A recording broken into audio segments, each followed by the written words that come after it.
Will the Standing Committee on Social and Economic Development please come to order? Before the committee can proceed with the business before it, it must elect a new chairperson. Are there any nominations for this position? Are you nominating? Ms. Clark? Len Islifson, MLA for Brennan East. Len Islifson has been nominated. Are there any other nominations? No? Hearing no other nominations, Len, will you please take the chair?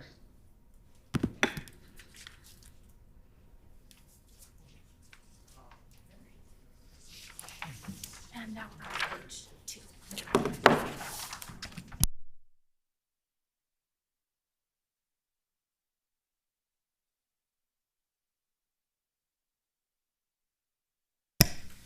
Okay, good evening. This meeting has been called to consider the following bills.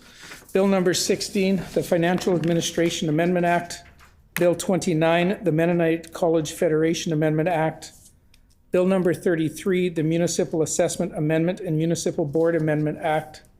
Bill 34, the City of Winnipeg Charter Amendment and Planning Amendment Act. Bill number 37, the International Child Support and Family Maintenance, the Hague Convention Act, and Bill number 228, the Eating Disorders Awareness Week Act. So to start, I would like to inform all in attendance of the provisions in our rules regarding the hours of adjournment. A standing committee meeting to consider a bill must not sit past midnight, to hear public presentations, or to consider clause by clause of a bill, except by unanimous consent of the committee. Also, because today is the specified bill committee stage deadline day, our Rule 2, subsection 16 applies and states, at 11 p.m., any member of the committee who wishes to move an amendment to a bill must file 20 copies of the amendment with the clerk of the committee, and the clerk must distribute the amendment to members of the committee. After that time, an amendment may be moved only if copies of it were filed with the clerk and distributed as required by this rule. At midnight, the chair of the committee must interrupt the proceedings and, without further debate or amendment, other than an amendment distributed as required by paragraph B, put every question necessary to complete clause-by-clause consideration of bills under consideration.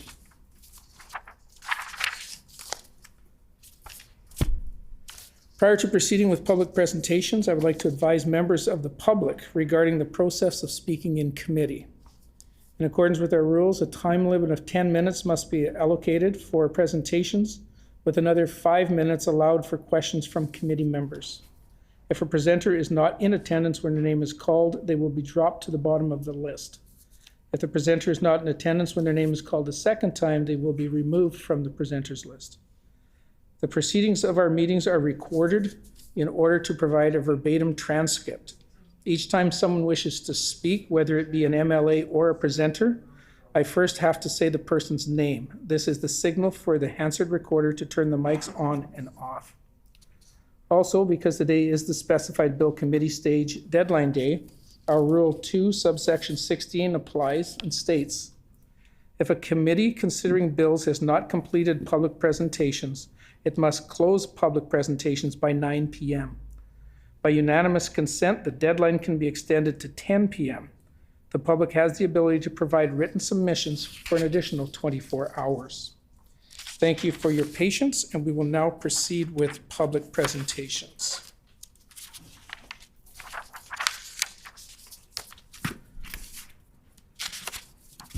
Okay, so I will now call on Cheryl Pauls from the Canadian Mennonite University.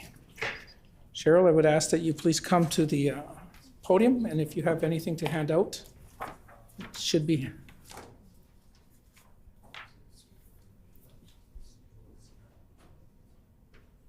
Okay. Ms. Pauls, the floor is yours. Thank you. Good evening, dear Standing Committee on Social and Economic Development. It's my pleasure to be here, and I'm here to speak in favor of Bill 29, the Mennonite College Federation Amendment Act. In fact, I do so with gratitude and with honor. I am grateful for two things that I will name. One is the work of the government in pursuing these amendments, And secondly, the quality of the legislative drafting. I myself came to administration from music, and there are places where the best of poetry and music and legal proceedings meet, and that is to bring an elegance to the clarity of what the work can do, and to bring an elegance to the possibilities for facing conditions that cannot be imagined at the time of writing. And so I'm very grateful for the quality of the legislative drafters who have prepared these amendments. This amendment, this bill, brings to date and takes forward the original Mennonite College Federation Act of 1998, which in itself is a fine piece of legislation. It was a way of what became Canadian Mennonite University, CMU, getting started to become a university that would include and be more than the sum of its originating parts. That is, the programs and the purviews of the three colleges that through which it began. Now, CMU began with the dubious honor of being one of the smallest universities in the country and the most top-heavy administration structure, with 3 presidents, 3 boards, 3 personnel policies, and so on. Very quickly, we moved to a single structure, and the Act was very good in being something through which we could become a single university with 1 board, 1 president, 1 financial set, 1 set of programs, and so on, even as we retained the structures lined out in the original Mennonite College Federation Act that allowed us to bring our constituencies of the 3 founding colleges together. At this time, though, I'm very pleased that this amendment moves from a federation of colleges to a university that has been established in its own right, and this gives us a room to move beyond being just a simple coming together of those 3 originating colleges. What does this allow for CMU? Well, first of all, it just brings together some work that felt like extra time, red tape, one might say. Filing audited financial statements for colleges that no longer had any activities, so nil financial sets, and also maintaining boards of these shell structures.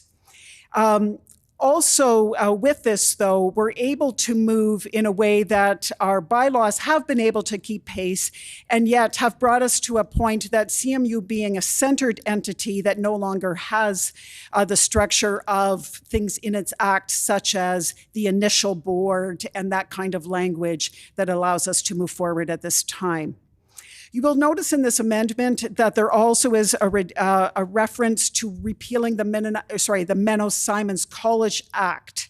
This in itself was a private member's bill, and it in itself was a way of getting started for CMU. It was far inferior as a piece of legislation to the Public Act of the Mennonite College Federation Act, and so its properties became really inconsequential at the time of CMU being founded. In terms of repealing this at this time, it does not mean that we will cease to operate the activities that currently are seen as being Menno-Simons College in conjunction with University of Winnipeg. Rather, just like the Faculty of Health Sciences has colleges that fit within its purview, college is not the name of an institution and how we use it for Menno-Simons College, but rather akin to a department within Canadian Mennonite University. So I want to thank you. Overall, the Mennonite College Federation Act speaks of the betterment of society through furthering the intellectual, spiritual, moral, physical, social, and community development of its students. And we're grateful to have been a place that has been able to fulfill that mandate, and grateful that the provisions in this amendment allow us to take that mandate forward. Thank you. Well, thank you very much for your presentation. The floor is now open for questions. Do any committee members have questions? Minister Friesen. President Cheryl Pauls, I want to welcome you to committee this evening, and I really don't have a question for you. I wanted to simply thank you for being here this evening. I thought it was an interesting point that I happen to be a graduate from one of these colleges, that now this legislation sees into a new cycle in its evolution. Thank you for your leadership at the college, or at the university, I should say. Thank you for being here this evening. And I just wanted to also acknowledge that you have cited the good work of Legislative Council this evening. I think that's appropriate. It's a group within the legislature that we legislators rely on heavily. Most of their work is done quietly and out of the limelight, but I think it's very appropriate to acknowledge. I know from time to time I have put inordinate demands on this unit in respect of timelines and other things, but the quality of the work and the way in which their work is done is really worthy of acknowledging. So thank you for doing that this evening, and thank you for being involved in the process that has led to this Bill 29 here this evening. Ms. Pauls, any comments? Thank you. Ms. Lamoureux. Thank you, Mr. Chairperson, and I too just want to thank you for coming out and joining us for committee tonight in person as well, and all the work that you've put in and to providing some of the background just in your presentation. I learned more from you in addition to what we learned in second reading in the House, so I want to thank you for that. And just in your own words, I want to thank you for the elegance that you brought to the committee today that you have to see in you as well. Ms. Pauls. Most grateful for your comments. Thank you. Ms. Naylor. You, President Pauls. I just wanted to also just speak on behalf of this. This is certainly a bill that we've been happy to support, and it was really helpful to hear your enthusiasm and remarks on the origin. Thank you very much. Ms. Pauls. Thank you. Any other questions? We thank you very much for your presentation this evening.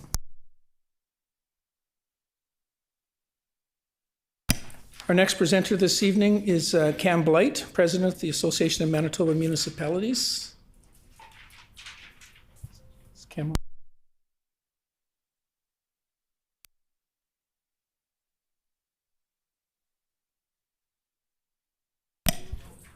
Mr. Blight, whenever you're ready, if you want to turn your camera on. And good evening, Mr. Blight. The floor is yours for your presentation. Well, good evening, everyone. My name is Cam Blight, and I'm the Reeve of the Arm of Portage Prairie, and I'm speaking today as President of the Association of Manitoba Municipalities. On behalf of the AMM, I'd like to thank you for the opportunity to present municipal priorities related to Bill 33. My presentation tonight will focus on three key areas. First, I want to talk about the appeals issue that Bill 33 is partly meant to solve. Secondly, I would like to express our gratitude for the changes proposed. And lastly, I want to urge the province to keep acting on opportunities to address municipal concerns. The more we tighten up the Bill 37 model into a true appeal system, the better it is for local democracy, the better it is for the province's economy, and the better it is for the government's own development objectives. First, let's start with the challenge. In 2020, Premier Palliser's government tabled Bill 48, which later became Bill 37. The original bill was written on the recommendation of a task force that rarely met, consulted a few, and did too much to extrapolate Winnipeg's challenges as if they applied equally across the province. We were told a stronger land use appeal system was needed to make sure we said yes to more developments. It's not clear how that claim was fair, since the 2021 census reconfirms that several Manitoba municipalities are growing more rapidly than we've seen in decades. In fact, some Manitoba municipalities are among the fastest growing in Canada. The AMM responded with constructive suggestions to try to limit the high risk of appeals, backlogs, and unaccountable decisions within the proposed model. As AMM president, it's important for me to remind MLAs that we are an association of governments. Our members have hundreds of years of combined experience in land use policy and regulation between us. We know from firsthand experience that for developers or development critics, paying a fee for an appeal is a small price to pay for a second shot at their desired outcome. The easier it is for anyone to appeal, the more likely it is that government approvals would turn into a practice round for final adjudication in front of the unelected municipal board. Ontario's appeals model is closer to Bill 37 than any other, and Ontario is already on their second round of millions of dollars in new hiring and spending to try to clear their backlogs. In the Ontario Land Tribunal's last annual report, they reported a caseload of 1,858 active land use appeals, and they had only managed to resolve 560 by year's end. This leaves billions in development projects trapped in limbo, waiting to get to the hearing stage. That's the biggest problem Bill 33 is meant to solve. Which brings me to my second, more positive point. We always give credit where credit is due. Bill 33 confirms that the new government is listening. So let me be clear, this bill does respond to our key recommendations to varying degrees. The bill also seeks to manage appeal volumes by allowing for dispute resolution before a hearing. When we first saw Bill 37, we encouraged the government to consider 6 specific challenges. Each one drew on a safeguard already in place in at least one other province's appeals legislation. To recap, we proposed that the system should, 1, require anyone filing an appeal to state their reason for appealing in the filing. 2, limit permissible grounds for appeal. 3, limit appeals to those already engaged in the process. 4, limit the scope of appeal decisions so they couldn't clash with municipal or provincial plans. 5, further reduce appeal timelines to match other provincial standards. And 6, impose accountability measures on the municipal board, just as you have on municipalities. Acting on all these 6 recommendations would turn the Bill 37 model into a true appeal system that respects the decisions of local councils who know their communities best. As noted, Manitoba Municipal Relations has responded to all of our recommendations to varying degrees, and we appreciate our ongoing dialogue with the department. We agree that the government has taken positive steps on recommendations number 1, 2, and 5, both in this bill and in Bill 34. Although the department notes that recommendations number 3, 4, and 6 may be potentially addressed under other statutes, this leaves the scope of appeal decisions potentially somewhat still up for interpretation.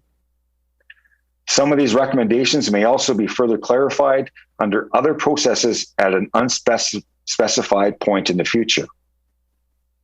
While we appreciate the government's response and clear action that has been taken to address our concerns, we believe greater clarity can still be provided to all stakeholders, particularly as legislation is being opened up now and amendments are being proposed. Therefore, I would like to restate, our goals here are the same: to better manage the speed, scope, and accountability of the new appeal system so that it works smoothly and quickly for all Manitobans. In closing, the MM wishes to once again thank Minister Clark, Deputy Minister Gray, and departmental staff for working collaboratively to get us much further ahead on this challenge. Thank you very much for your attention. And thank you very much for your presentation. Do members of the committee have any questions for the presenter? Minister Clark. Thank you, President Blight, for taking the time to join us tonight. And I just want to clarify for the records, I believe you were speaking to Bill 34, which is the planning. Bill 33 is the assessment, digital assessment. So I just want to clarify the records. I believe your comments were directed to Bill 34. But I thank you for that. We have had some good discussions, and I have to acknowledge previous ministers that have worked on getting us this far, as well as the collaboration table that is working with many stakeholders to ensure that we're moving forward in a positive direction and that we are addressing the needs and the concerns brought forth by the Association of Manitoba Municipalities from the industry itself. And this is a continuation of work that we are looking forward to. And we appreciate the information that you have brought forward. And yes, there is much to do yet, in regards to the regulations, et cetera. But we certainly look forward to that, and we look forward to discussing this in the future as well as with the rest of your committee. Mr. Blake. Thank you very much for that, Mr. Clark, and I apologize for the confusion. I have down Bill 33, the Municipal Assessment Amendment and Municipal Board Amendment Act, so I apologize for that. But thank you very much. I look forward to the ongoing dialogue that we'll have together in the future. Mr. Wassilou. Thank you, Mr. Blight, for being here today and sharing your thoughts. If I hear from you correctly, there's obviously some concerns about managing frivolous appeals. And I'm wondering, what recommendations would you give to the legislature of how we could tighten this legislation up, how it could go further in your mind to be sort of fairer to local governance? Mr. Blake. Well, thank you very much for that, the question. And I know we've provided, or the MM staff have provided multiple different recommendations in regards to this to the provincial government. And ultimately, we're just trying to limit the amount of frivolous appeals and the scope of the appeals that is there, and make sure that it's limited to those that are involved in the process already, so that outsiders cannot become involved in the process and delay the appeals and the project itself going forward. So once we're just trying to limit the scope of appeals, make sure that it's legislated, it's in the legislation to exactly what can and cannot be appealed, and also just make sure and limit it to those that are already a part of the process. Ms. Lamoureux. Thank you, Mr. Chairperson. I'd like to thank you, Mr. Blake, for your presentation this evening. You spoke a little bit about the need for greater clarification. I was wondering if, provided the opportunity right now, you could elaborate on that a little bit more. What specifically could be clarified further? Mr. Blake. Well, thank you very much as well for that question. And just, I guess I'll go back to more clarification is required when it comes to limiting the appeals to those that are already engaged in the process. So right now, the response we got from the province of Manitoba that states that under the Planning Act and City of Winnipeg Charter, an appeal to the municipal board can only be triggered by those already engaged in the process, including, and then it names the individuals, the applicant, et cetera. But at the very bottom of this response, it says the municipal board is also addressing this item through, in quotes, interested person requirements in the draft planning appeal rules that will be adopted under the Municipal Act. So for us, that it just leaves it subject to interpretation, where there's got to be greater clarity as to exactly who these interested persons are, et cetera. And so we're just asking for it to all be laid out in this legislation. Thank you. Thank you. Any further questions? Hearing none, Mr. Blight, thank you very much for your joining us this evening with your presentation. Our next presenter this evening is Mark Patet, the City of Winnipeg Planning, Property and Development Department. Mr. Patet, if you're on camera, we'd ask that you turn your camera on when you're ready.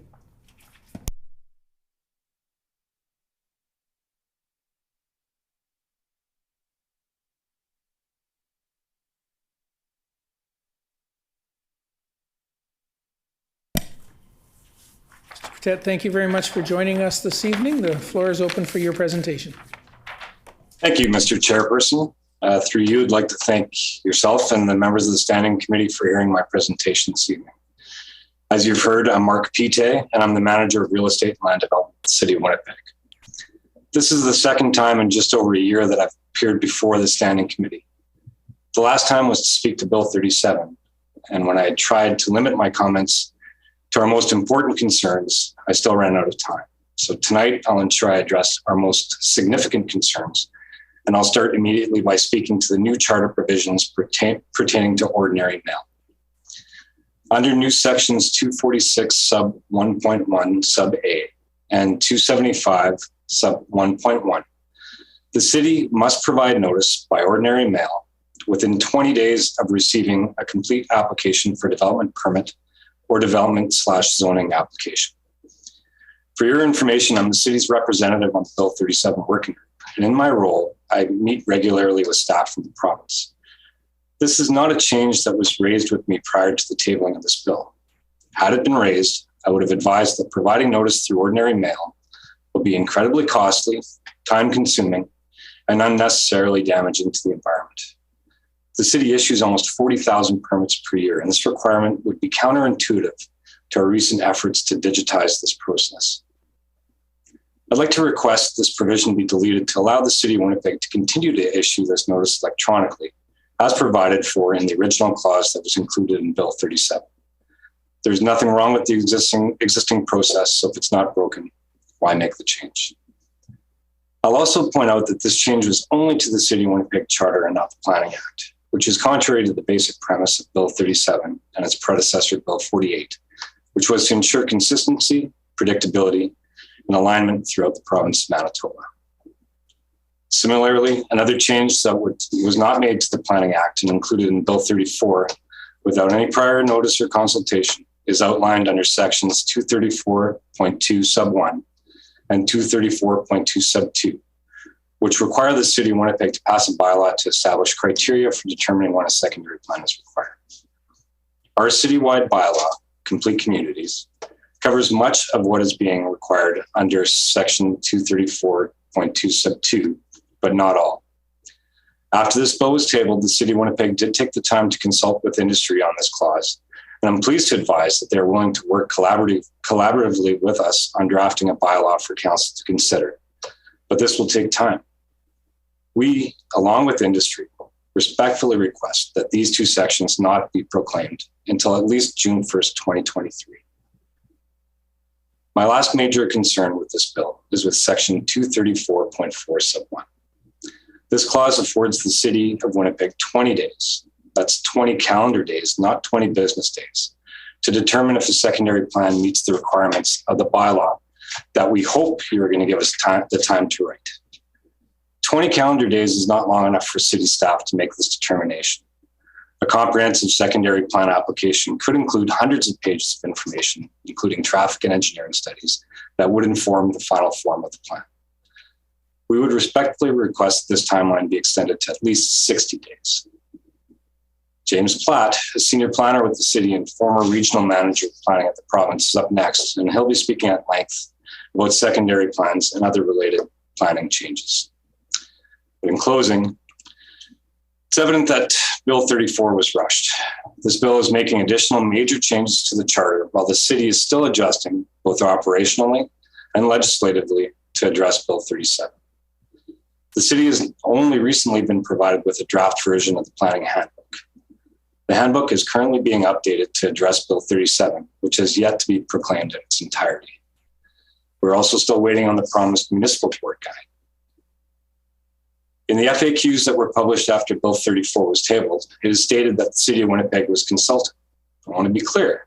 Once again, the City of Winnipeg was not consulted on many of the proposed changes in advance of this bill being tabled. In truth, I've enjoyed getting to know many of the provincial planning staff who I've met with on many occasions in the last few months. It's been beneficial to help them understand planning processes at the city as we explain how the changes they're being told to make impact our approval processes. We're always ready to continue to consult and collaborate, and even fine-tune legislation to ensure it meets with the intent driving it. But that intent, it would seem, is often lost when it goes from policymakers to planning staff to the lawyers who ultimately draft it.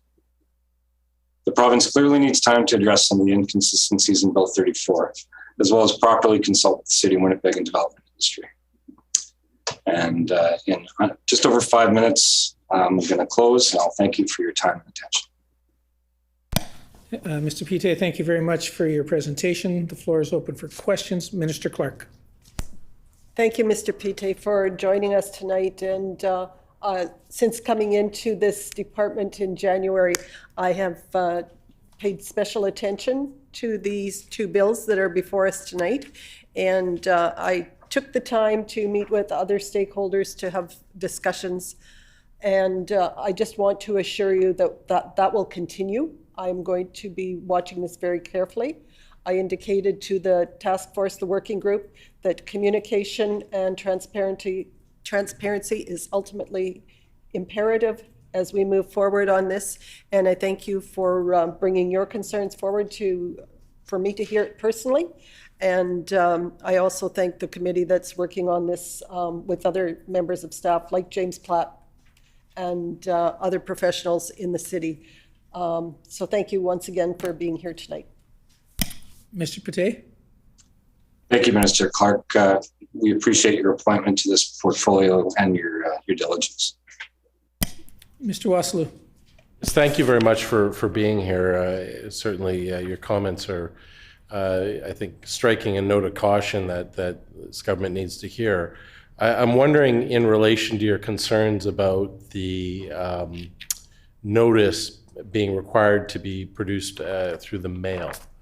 That's obviously an extra layer of red tape that is going to be foisted on you.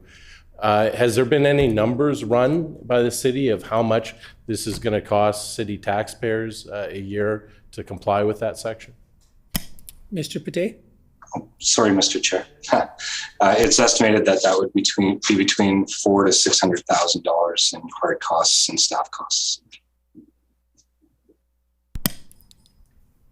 Ms. Lamoureux? Thank you, Mr. Chairperson, and thank you, Mr. Pate, for your presentation this evening. I appreciated how you came forward with 3 very specific points, and you not only brought forward the points, but potential solutions that we can debate as well. I was wondering, you spoke about the 20 days not being long enough and throughout the number of 60 days, and you talked a little bit about as to why, but I'm curious, like those extra 40 days, what would take place within those 40 days? Mr. Pate? Within those extra 40 days, the public service would be afforded the opportunity. I'll give you one example. A traffic impact study is submitted that needs to be reviewed by our Public Works Department. This would typically take them up to 6 weeks to review on its own. And then when you take that traffic study, which would inform the form and shape of the actual secondary planning area, that leads to the next conversation in terms of the look and feel and layout of the entire subdivision. So 20 days is certainly not long enough. 60 days I threw out just to offer something to the committee to consider. Thank you. Mr. Waslu? I was wondering, you came up with a 60-day timeline. What are the averages currently? Like, what would be sort of the average time that you would have to sort of comply right now? And, you know, is 60 days going to cover it, or even there you're being ambitious? Mr. Pate? So I don't believe there is any existing timeline requirement for us to evaluate a secondary plan application. But I'm not 100% sure. That question could certainly be directed to James Platt. Are there any further questions? Mr. Waslu? The 400 to 600,000 extra costs that the government would be imposing on city taxpayers, can you tell us what would be cut, what services or what programs would have to be cut to sort of satisfy this additional red tape?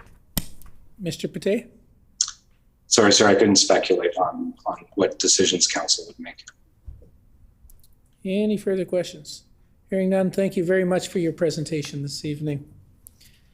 Our next presenter, I'd like to call on Mr. James Platt. Mr. Platt, when you're ready, just turn your camera on.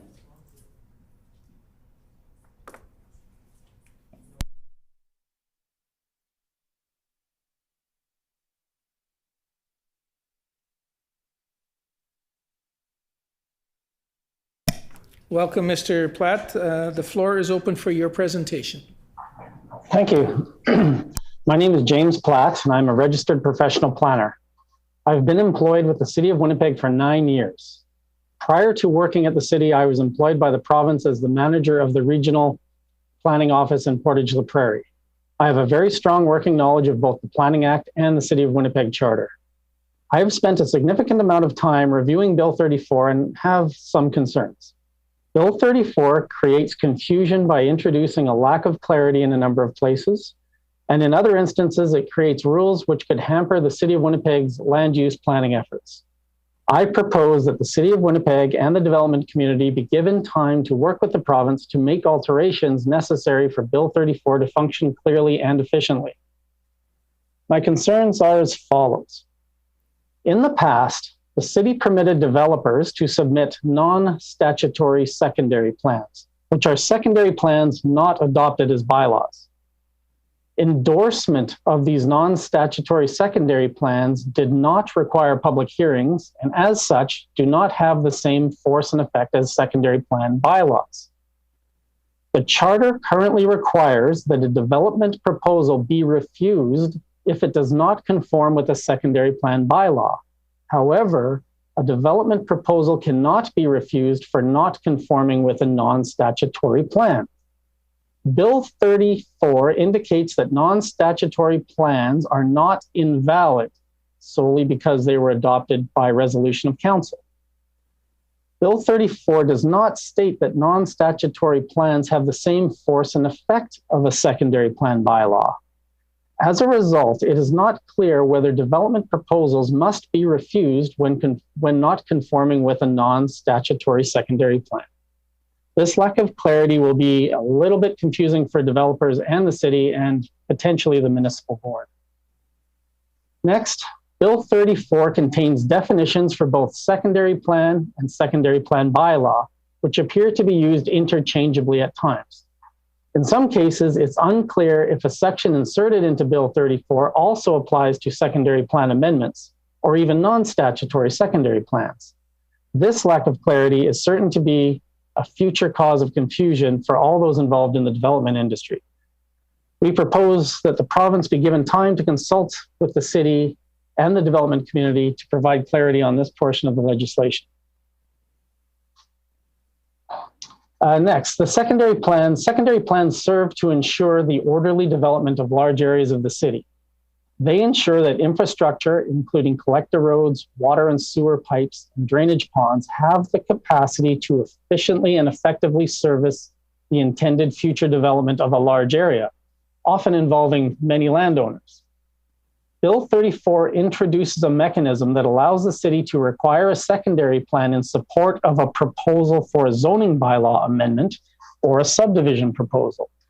Bill 34 goes on to say that if the city does not inform an applicant within 20 days that a secondary plan is required prior to the subject land developing, the city can no longer require a secondary plan. This means that a small misstep in an administrative service standard will undermine the city's ability to apply land use planning principles. In an extreme case, this could result in unintended development, which threatens the orderly development of large areas of the city. We propose that the province be given time to consult with the city and the development community to provide clarity to this legislation. Bill 34 introduces a new feature into the charter that allows the city to adopt a bylaw that establishes criteria for determining when a property owner must submit a secondary plan. The bylaw must include a description of the subject area along with the objectives and issues to be addressed, as well as the format of the required secondary plan. The City of Winnipeg needs time to ensure that such a bylaw is adopted by council before Bill 34 is proclaimed. Proposed section 236 sub 1.1 of the charter states that a zoning bylaw must be consistent with the development plan bylaw, and any applicable secondary plan bylaw. While this wording may be consistent with the planning area, it is redundant, confusing, and potentially harmful to the City of Winnipeg. First, this section is redundant, considering section 235 already provides that public works undertakings and development in the city must be consistent with the development plan or any secondary plan. Second, section 275 sub 2 requires that all applications for zoning bylaw amendments, among other applications, must conform with the development plan and any applicable secondary plans or be refused. Again, the existing sections of the charter make proposed section 236 1.1 redundant. Second, this new section is confusing. Secondary plans present a future vision for an area. The intention of a secondary plan is to not require that all existing uses immediately change to reflect this future vision. However, as per section 275 sub 2 that I just mentioned, when the land use does change, it must conform to the vision of any applicable secondary plans. Proposed section 236 1.1 does not mention zoning bylaw amendments, but rather the zoning bylaw. So adhering to the wording of proposed section 236.1.1 would require that all existing zoning be made consistent immediately with a secondary plan for that area. Parcels that are zoned agricultural would need to be immediately upzoned or rezoned to match the urban land use provided in the policy areas of the secondary plan. If the intention of the proposed new section 236.1.1 is not to require upzoning, we're not sure what its intention is. As before, we already have sections of the charter which provide for conformity with secondary plans. Third, this new section is potentially harmful. The City of Winnipeg is soon to begin work on replacing the City of Winnipeg zoning bylaw. Adhering to new section 236.1.1 would require that the new zoning bylaw conform with all the existing secondary plan policy areas. Again, this would require that all parcels in the new zoning bylaw for the entire city be upzoned to conform with the various existing secondary plan policy areas. This upzoning would forego the city's ability to require development agreements, which would normally be attached to zoning bylaw amendments. New section 236.1.1 should be removed from Bill 34, as it speaks to zoning bylaws not to propose zoning bylaw amendments, and it's redundant given the existing sections of the charter. In conclusion, I'm proposing that Bill 34 be amended to provide the clarity necessary for both the City of Winnipeg and the development community to efficiently operate within the new rules. Alternatively, I propose that the City of Winnipeg and the development community be given the time to work with provincial planning staff to make any necessary alterations for Bill 34 to function clearly and efficiently. Thank you for your time and thoughts. And thank you for your presentation, Mr. Platt. The floor is open for questions. Minister Clark. Hi, James. Thanks for your presentation. I was sitting here thinking, kind of with a smile on my face, thinking back to 2007, 2008, and I'm not sure which it was when I first met you, and we're talking about ag and plup. And you know what? That sounds really simple now compared to what we're facing ahead of us. But I take great comfort in knowing you and your expertise in this field. I knew back in the day that you did a lot of explanations to us as rural municipal officials, and I'm really appreciative for having your expertise now as the minister. And I've taken a few notes here, but I'll definitely be looking back in Hansard to review the information that you've brought forward here tonight. And I look forward to the work that we're going to be doing in the future as well. Thank you. Mr. Platt. Thank you, Minister Clark. Much appreciated. Thank you for your kind words. And I really believe we work very well with the provincial planning staff. We always have. I think discussions are only going to be helpful. Mr. Wasilou. Thank you, Mr. Platt, for coming here today and providing your comments. And obviously, there's a great deal of analysis that have gone into your position. And I take your comments that this feels rushed and that the government hasn't properly consulted with municipalities. And I certainly hope that they hear your warnings today. For somebody like myself who doesn't have a strong planning background, I'm wondering if you can give some real life tangible examples about how these changes are going to play out in the real world and what it's going to mean to the public interest and how communities aren't going to be served by these changes. If you sort of apologize, but to dumb it down for me with some examples. Mr. Platt. Thank you, Mr. Wasilou. So aside from some of the parts that are more confusing, the one requirement that I'm particularly concerned of is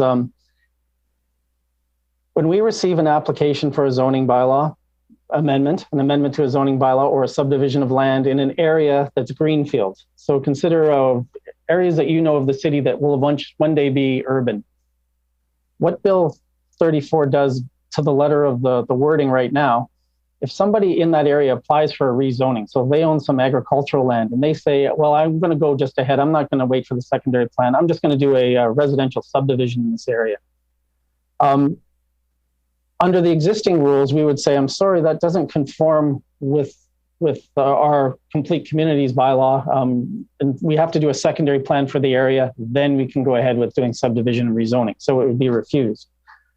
In this case, we're saying that we're not, if we miss that 20-day window, now this is calendar days, not working days. If we miss that window, that person can go ahead and we can't then require a secondary plan for that whole section of the province or of the city.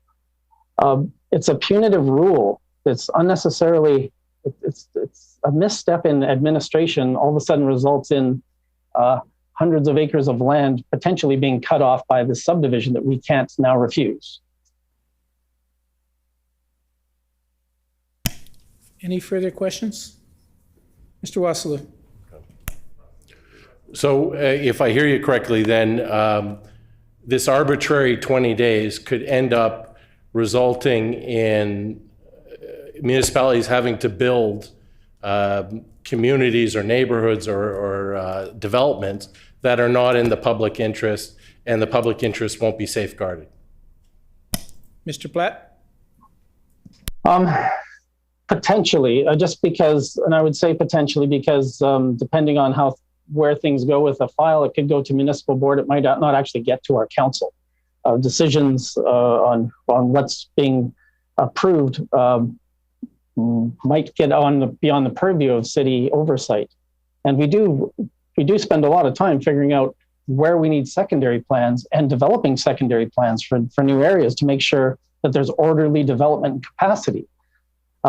This could potentially result in a situation where one of the only connections into a new area is shut off by a development because we missed a 20-day window due to Christmas, maybe.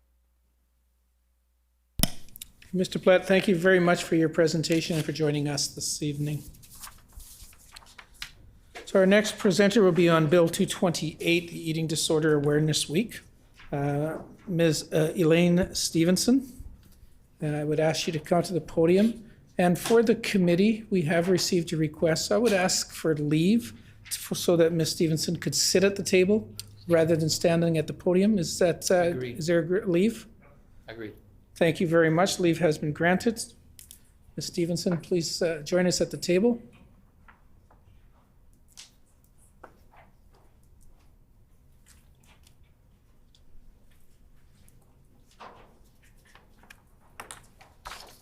We're just handing out your presentation.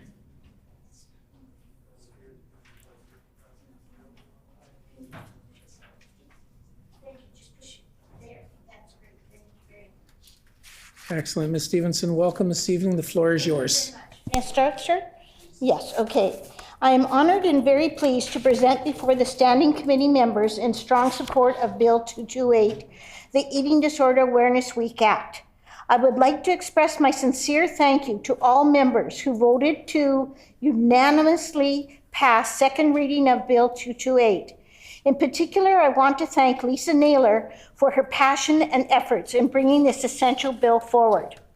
As an advocate for eating disorder services who has been helping families in Manitoba and across Canada for over 32 years, I personally am aware of the carnage, pain, and nightmare that many families and those with eating disorders go through. Most importantly, we lost our daughter, Alyssa, after a 12-year battle with anorexia at only 24 years of age. Alyssa had the misfortune of becoming ill when there was no child and adolescent eating disorder program, and she was never, ever referred or received in-depth PTSD or trauma counseling, a critical mistake that still happens today for some. Eating disorders have the highest mortality rate of any mental illness after opiates. Eating disorders are complex mental illnesses with physical manifestations. A number of factors can contribute to the development of an eating disorder, including genetics and mental health, as well as culture. Many elements can influence the development of an eating disorder. They can be biological, genetic and biochemical, psychological, personality and mental health, and social, including cultural norms about food and appearance. In Canada, research indicates that the prevalence rate of eating disorders is between 2 and 3%. Based on Statistics Canada's population data, there is an estimated just over 1 million Canadians meet the diagnostic criteria for an eating disorder. Sadly, 70% of doctors only receive 5 hours or less of eating disorder specific training while in medical school. For me, this bill is about finally putting an annual and public focus on a very serious illness, eating disorders, that are often cloaked in secrecy, shame, and silence, in addition to myths, stigma, lack of knowledge on the many physical complications, and dangerous social media messaging. This is an illness that requires early intervention, treatment by experienced eating disorder health providers, significant government funding, unbiased research, tracking of data, ongoing training of doctors and entire healthcare teams, programming support both before and after care for those with eating disorders, supports for families, and separate programs for siblings who are often so forgotten. I believe that Bill 228 is an incredible opportunity to educate Manitobans, demystify stigmas, encourage those who are suffering to reach out for help, and provide valuable, reliable, and safe information on prevention and treatment to Manitobans, families, and our elected officials. Today, Eating Disorder Awareness Week has been proclaimed in 6 provinces and the Yukon Territory. British Columbia, Alberta, Saskatchewan, Nova Scotia, Newfoundland and Labrador, and most recently Ontario, have all proclaimed Eating Disorder Awareness Week. It is always held the first week in February. This past year's Eating Disorder Awareness Week campaign focused on the theme, Everyone Has a Role to Play. It was aimed to raise awareness to highlight that we all in society have a role to play in eating disorder prevention and recovery, and to gaining an understanding that an eating disorder is not simply about weight and is not simply a choice. This is a very complex illness that affects everyone in one way or another. Eating disorder sufferers, caregivers, friends and colleagues, mental health and medical providers, educators, and athletics and fitness professionals. In my 32 years as an advocate, I have never seen eating disorder services in our province so stretched to the max and so unattainable for so many. A recent Canadian study of 9 to 18-year-olds published in the Journal of the American Medical Association showed an increase of 60% in newly diagnosed anorexia cases over pre-pandemic levels. It is important to understand that eating disorder programs have been underfunded in Manitoba for far too long, and that long waiting lists for treatment of over a year have occurred for many years at the Women's Health Clinic Provincial Eating Disorder Prevention and Recovery Program prior to the pandemic. Now the waiting list has increased to 18 to 24 months. Urgent pleas for help to multiple health and mental health ministers resulted in minimal action with no short-term or long-term vision plans for eating disorders in Manitoba. In addition, funding decision advice does not include all eating disorder program staff representatives. Sadly, our only adult tertiary care eating disorder program with beds does not treat binge eating disorder clients. Why has this been allowed to happen? I have asked on numerous occasions, where do binge eating disorder clients go if they need to be hospitalized? No official answer received to date. This has resulted in adult ED clients with binge eating disorder finding the only publicly funded programming for them is at the Provincial Eating Disorder Program at the Women's Health Clinic. 50% of the Women's Health Clinic clients are binge eating disorder, but this program has no beds. We encourage people to come forward to seek treatment and support, but we must ensure we have adequate resources to be able to meet this urgent need. Time is not on the side of someone with an eating disorder. Early intervention and treatment must become a priority for successful treatment.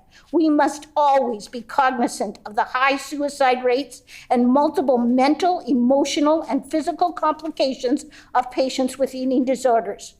The Virga report on mental health and addictions indicated that eating disorders and addictions should be first priorities for action by the Manitoba government. In my opinion, this has not occurred and has resulted in the crisis in eating disorder service delivery that many Manitobans face today. We must improve our services and listen to the people with eating disorders, their families, healthcare providers, and advocates. I am strongly recommending that a forum be arranged for this critical dialogue to happen. Such a forum would be well suited for inclusion in Eating Disorder Awareness Week programming. People can and do recover from eating disorders if there is timely access to treatment, early intervention, and adequate program resources, including sufficient funding and staff. These are the key components to a successful recovery. I wish to thank the National Eating Disorder Information Center and the National Initiative on Eating Disorders for their research data and information.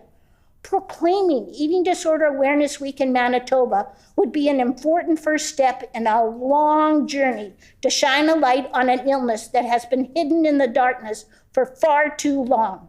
Manitobans can no longer afford to wait. Too many lives are at risk. I want to thank you for your time, and I look forward to the positive results of this process. Thank you very much. Ms. Stevenson, we thank you very much for your presentation this evening. The floor is open for questions. Ms. Naylor. Okay, Elaine. Thank you. I just want to thank you very much for your words tonight. You and I we've sat around a lot of different tables together over the last 20 years, but this is new. So I just want to thank you for being here and addressing this committee as you have. And I'm just wondering if you can maybe share a couple of ways that, having a recognized Eating Disorder Awareness Week in the province might help families like you, families going through what your family went through. How might that make a difference? Ms. Stevenson? So sorry, I was supposed to wait. Sorry. Go ahead. Just wipe that off the books. Okay. The first thing I get from families is that, why? How could this happen? What can I do? Where can I go for help? There's so much garbage out there on social media and on the internet, which is potentially dangerous. And that's where people need to know what's the starting point. And what they really need to know when the families come and talk is we love to blame families for everything, but this is not the family's fault. This is society as general needs to make some major changes. I'm just thinking right now of it was all over the media, all over the TVs, all over I can't believe, newspaper and whatever. A major social media star recently wore a gown by Marilyn Monroe to the Met Gala. And she very proudly stated as she walked through the thing and talked to different reporters that she starved herself for 3 weeks to fit into a gown by Marilyn Monroe. This is someone who has a lot of power at her hands. To give that kind of message to impressionable, young, naive, young women and men is appalling and disgusting to me and shows a lack of respect for fellow people and especially for children and adolescents. Thank you. Sorry. Minister Friesen. Elaine, thank you for being here this evening. You and I go way back. From my time in opposition when I was the health critic. And we used to meet around tables in much smaller rooms. And you used to teach me why this was important. I mean, we knew it, but you would teach me about the importance of advocacy. And I was humbled to be in your presence as a person who had personal experience, and you told me with the loss of Alyssa, for you and Rick, and how it drove you to be a voice I remember at the time my son was at the building for Take Your Kid to Work Day, and he was in the room, and you turned to him as if he was a full participant in the meeting. And you may remember, you said, "Evan, do you understand why this is important in the lives of young people?" He's like, "I understand, Mrs. Stevenson," because you sold the point home. But what I want to just say tonight, I don't really have a question for you, but I wanted to say that when it comes to advocacy for eating disorders and awareness in the province of Manitoba, I cannot think of a better, more plain-spoken, honest, and hard-working advocate. And so I thank you for your continuing work to be a voice in this area. Thank you for being present at committee this evening. Thank you for continuing to teach us all how important this is. I know I had the honor to stand with you at the microphone in 2020 and announced some expansion of HSC's program for eating disorders for more beds and a nutrition clinic, and it's not enough. But it was something at the time, and we need to build and build and build. And I think one thing that you really left us with tonight is the knowledge that the pandemic has been terribly unkind to all of us, but it's been exceptionally unkind to those who are suffering. And we are seeing this explosive growth of people who are in need of services, and we must respond. Thank you. Ms. Stevenson. Yes. I just want to say that the long waitings that exist at the Women's Health Clinic have been in existence for many, many years prior to the pandemic. And it's about time that we work collaboratively and collectively together to get action, because we need to save lives. And asking people to wait 2 years for treatment is absolutely a disgrace by any government, a terrible disgrace. Ms. Lamoureux. Thank you, Mr. Chairperson. I'd like to thank you, Ms. Stevenson, for coming out to committee this evening and sharing so much of your story with us, and just personally to be able to extend my condolences as well to your daughter, Alyssa. I was wondering if you could paint a little bit of a picture for us. So you talk about it being 18 to 24 months right now as a wait time, which is completely unacceptable. So explain to us, when a person is dealing with an eating disorder of any kind, why is it so critical? They get their resources immediately. Okay, Ms. Stevenson, sorry, I need to acknowledge you first. But as we have run out of time, I will seek leave from the committee to allow Ms. Stevenson to provide an answer. Okay, leave has been granted. Go ahead, Ms. Stevenson. Okay, so one of the major things when I get a call, or if I've heard of someone and they ask me, what should I do first? And I said, get in as quick as you can to have an examination by a medical doctor of the person you love and are concerned about. I'm no doctor, and I'm not a counselor, and I am not going to fill those roles when I talk to them. But so many physical complications, cardiac issues are very, very common.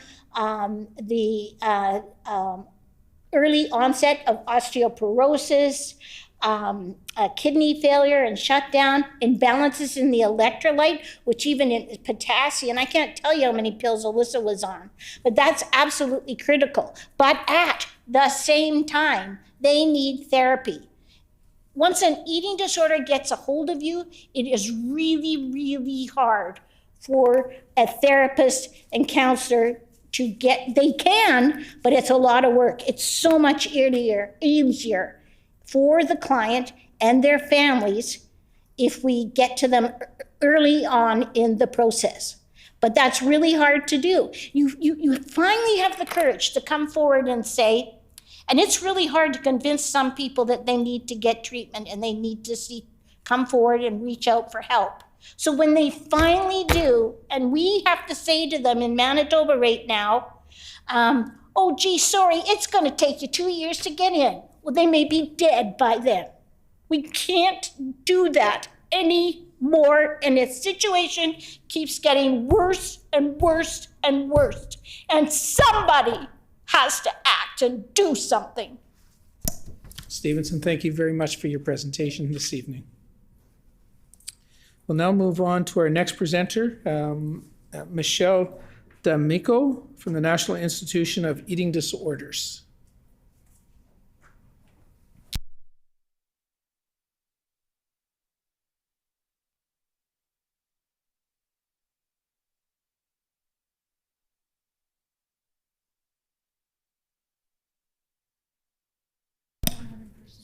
So, and I may have brutalized the last name, and for that I apologize, but Michelle D'Amico.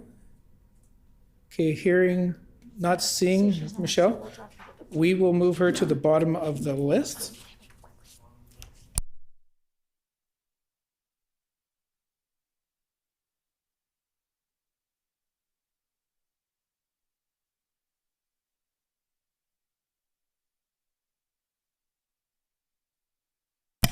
So our next presenter is Leah Neufeld-LaRue from the Women's Health Clinic. And she is online. She's online, so just Leah, whenever you're ready, just turn your camera on.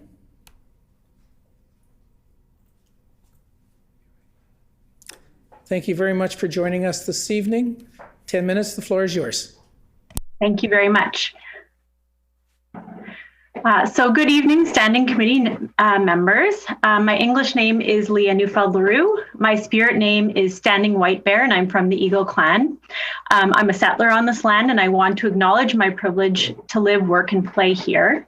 I'm also a counselor at the Provincial Eating Disorder Prevention and Recovery Program at Women's Health Clinic, and I'm honored and excited to speak in support of Bill 228, and I'm grateful for the work that's already been done around this bill. I also wanted to acknowledge the work that Elaine has done in support of eating disorder awareness and recovery. I'm so grateful. And as you can imagine, for our program, Bill 228 is very important. I'm going to tell you a little bit about our work, and then I'll speak to the potential impacts of this bill. So our program offers community-based care for folks experiencing eating disorders. Our program is open to all medically stable residents of Manitoba over the age of 18.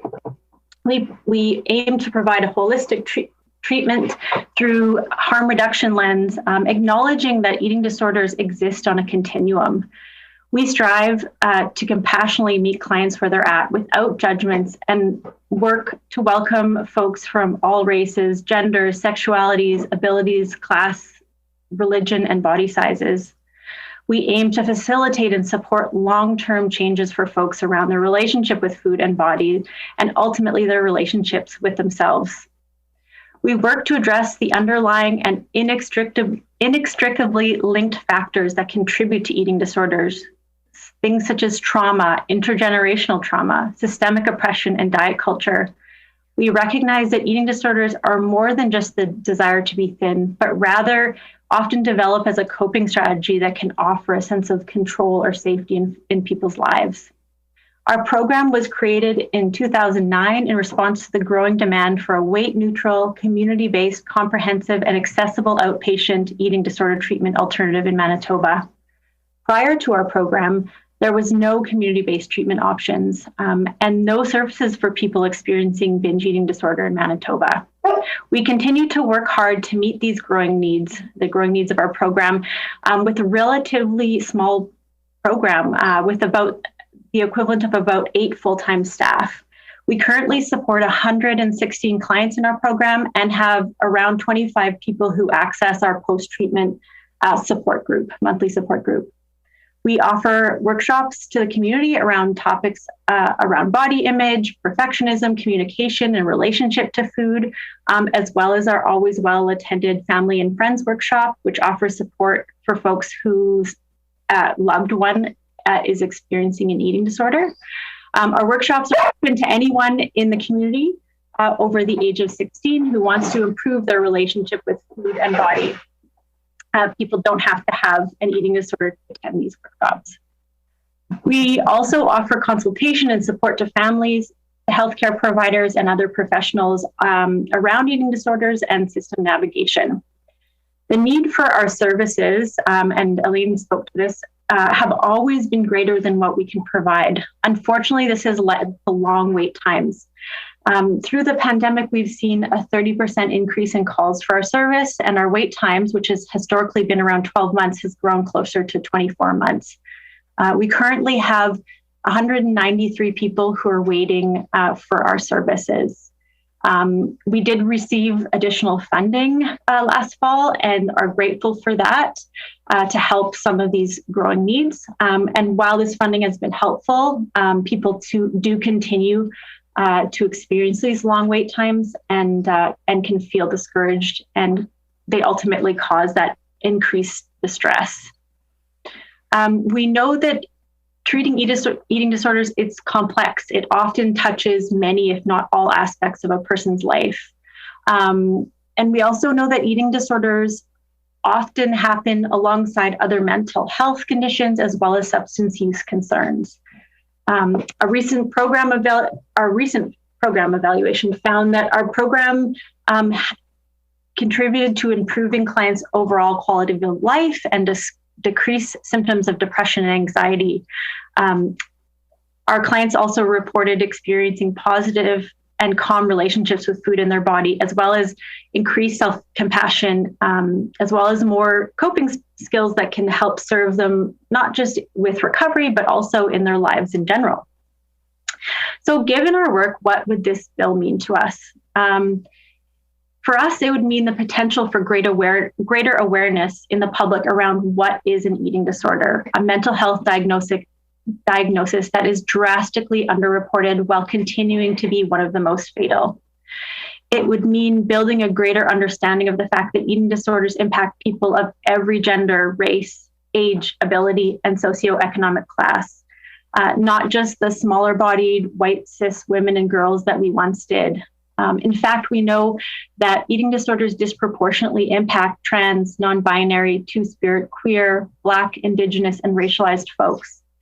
This growing awareness would potentially help parents, doctors, teachers, coaches, friends, and even individuals themselves be better able to identify eating disorders when they start, knowing, again, that early intervention is key. It would mean expanding the conversation around prevention, starting with children who are in elementary school, which is the time when many of my clients have talked about first learning that their bodies were wrong. It would bring awareness to all iterations of eating disorders, including binge eating disorder, a behavior that's tied to restriction and the body's natural defense against starvation, rather than the lack of willpower, which is as it's often seen. It would bring forth the urgent need for increased funding to support education, prevention, and recovery, something that's so necessary as our wait lists grow exponentially.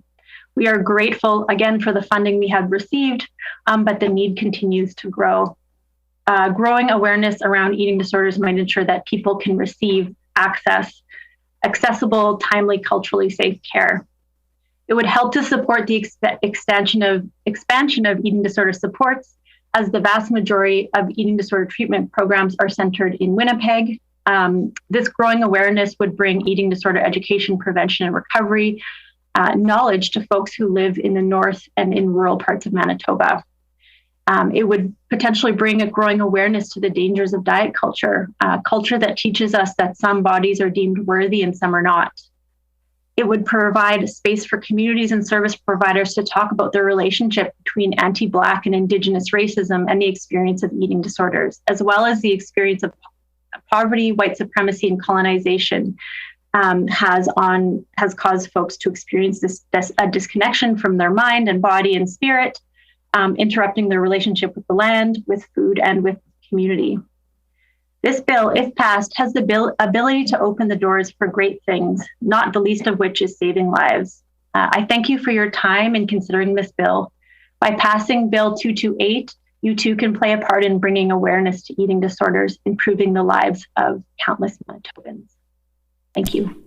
And thank you very much for your presentation, Leah. Floor is open for questions. Ms. Naylor. Hi, Leah. Thank you for being here tonight and for addressing the committee and sharing some of the work at Women's Health Clinic and some of the concerns. And mostly, I don't really have a question so much as to appreciate you for taking the time to enlighten members of this committee with your knowledge and to speak in support of the bill. So thank you. Leah? Yeah, thank you so much. Are there any other questions? No other questions? Again, thank you very much for joining us and for your presentation this evening. Next presenter is Kristen Bowman. Kristen Bowman? I'll just ask you to turn your camera on when you're ready, Kristen.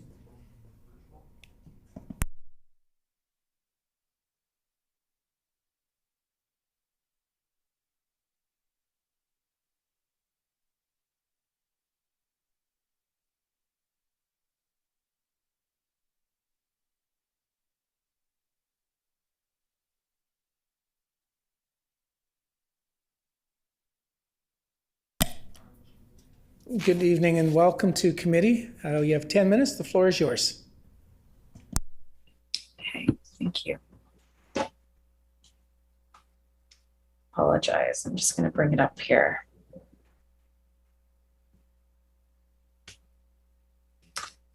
Good evening. My name is Kristen Bowman. I'm a wife, a mother of 4 kids under the age of 8. And I'm beyond grateful to be here today to speak on this topic. A little over 12 years ago, I hit yet another all-time low with my 15-year battle with an eating disorder. It was shortly after the best day of my life, my wedding day. Getting married, moving in together, and a few months later admitting that I wasn't okay was one of the hardest things I ever had to do.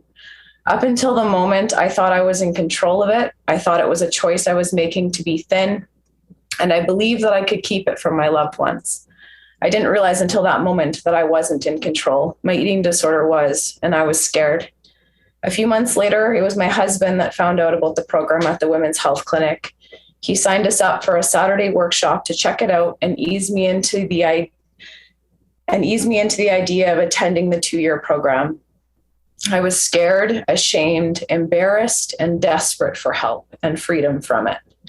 At that time, I was on the wait list, but thankfully, I only had to wait a few months. In the meantime, I had a very supportive husband and family to lean on. Unfortunately, not everyone has that. Unfortunately, not everyone has that type of support. Has that type of support and feels that safety when they're deep in the trenches. I often wonder if it would have been different for me if I didn't have that support in the meantime. Every rock bottom was worse than the last, and you never really know how many chances you'll get before it's gone too far. I also sometimes wonder if the wait list was longer, would I be here today? That question makes me even more driven to work in this field and bring more awareness to this mental illness. I want to be that person that can offer support and give hope that there is such thing as being free from this illness. I want to help those suffering feel seen and know that their lives are worth the fight. The program at Women's Health Clinic gave me hope, tools, resources, and a lot of support to be what I once believed was impossible. It saved my life. People like the incredible MLA Naylor and Lori Peters saved my life. My counselor met with me weekly, along with a dietitian, followed by a weekly class that ran for 2 hours once per week for 2 years. The space made me feel safe. The people made me feel seen, supported, and heard. The environment made me feel hopeful. I was 10 when I first began feeling uncomfortable in my body, and I was 12 when I started hating my body. As a mother of 4, 2 of them are only a few years away from being 10. And it saddens me to think how many young, impressionable youth are currently suffering in silence like I once did. It saddens me even more after this pandemic to think how many individuals are on a wait list to seek the help that I once got and so desperately needed. How many have relapsed throughout the pandemic in isolation? How many men are suffering but don't know where to go for help? The Women's Health Clinic has had men in their program and are inclusive of all individuals, but I believe there needs to be more programming for all people to feel welcome and safe to seek the help that they need for their recovery journey. I personally would not have felt as comfortable sharing my story with a group of men as I did women at my lowest, most vulnerable place in my life. I would imagine men would feel more comfortable sharing their stories in a group with other men as well. More awareness brings about these important discussions. It helps those that are unsure of what to do with loved ones that are suffering get the answers that they are seeking. It helps those suffering to feel seen, less alone, and more likely to seek help. Bringing these topics to the forefront will hopefully bring about opportunities for more funding and an increase in programming so there aren't such lengthy wait lists. It will also hopefully provide more resources for those in need and opportunities for professionals to help in this field. To break down the barriers that are keeping those we love suffering in silence, we need to bring more awareness and be more compassionate, educated on this topic, and loving towards one another. From experience, I can tell you that no one can win this battle on their own. To recover from this mental illness, we must seek help. My concern is that with the growing waitlist numbers, people won't get the help that they need. People won't be as fortunate as I was to get into the program shortly after they reach out, which could lead to a devastating loss of a life. During my childhood, no one really talked about eating disorders. There weren't a lot of resources available at that time other than the program at the hospital. Being thin and discussing perfect bodies was normal. Dieting was normal, and talking about it was normal. As a young girl, I knew a lot of individuals like myself that were suffering, but I knew no one that had recovered. I only heard about the tragedies of those that lost their lives to this illness.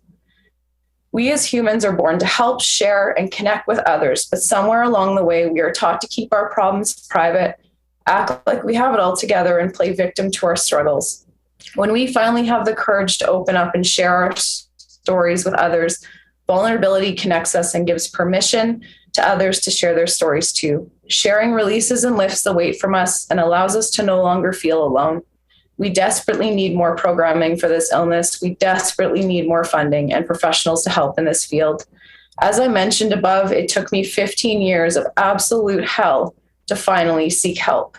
Then it took 2 years in an eating disorder program to break free from my negative relationship with food and my mind, and another 7 years of painful healing and growth to heal my body.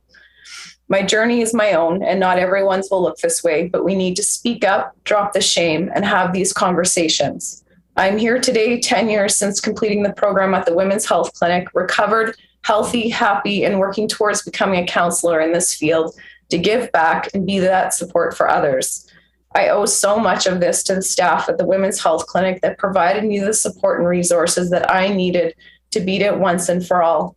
Passing this bill and bringing more awareness to it gives me hope for those currently suffering in silence and for future generations. Thank you. We thank you very much for your presentation. Do members of the committee have questions? Ms. Naylor. Thank you. Thank you so much, Kristen. Not so much a question, but I want to thank you for being here. It is lovely to see you again and how well you're doing in your life, and it's exciting to hear that you're pursuing a career in counseling in this field.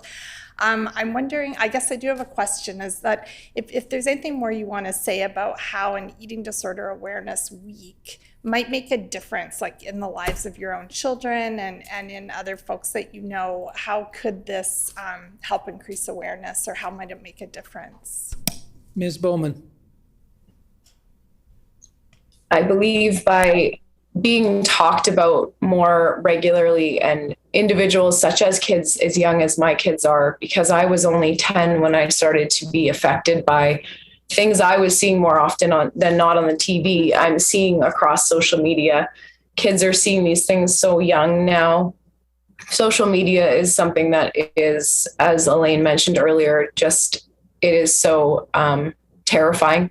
And I think this messaging needs to be addressed so that my kids can be able to know that if they are at all suffering in their own ways, that they aren't alone, and that these messages are not correct and this is not right. I do believe that the awareness will bring about the safety and that feeling that they can seek help even if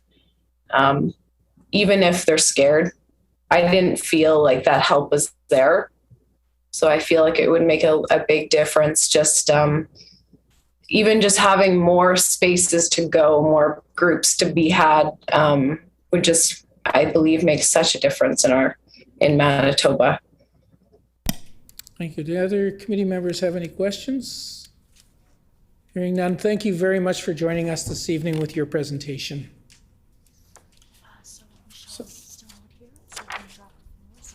Okay, so our presenter that we had moved to the bottom, Michelle D'Amico, is not with us this evening, so we will be removing that presenter from our list.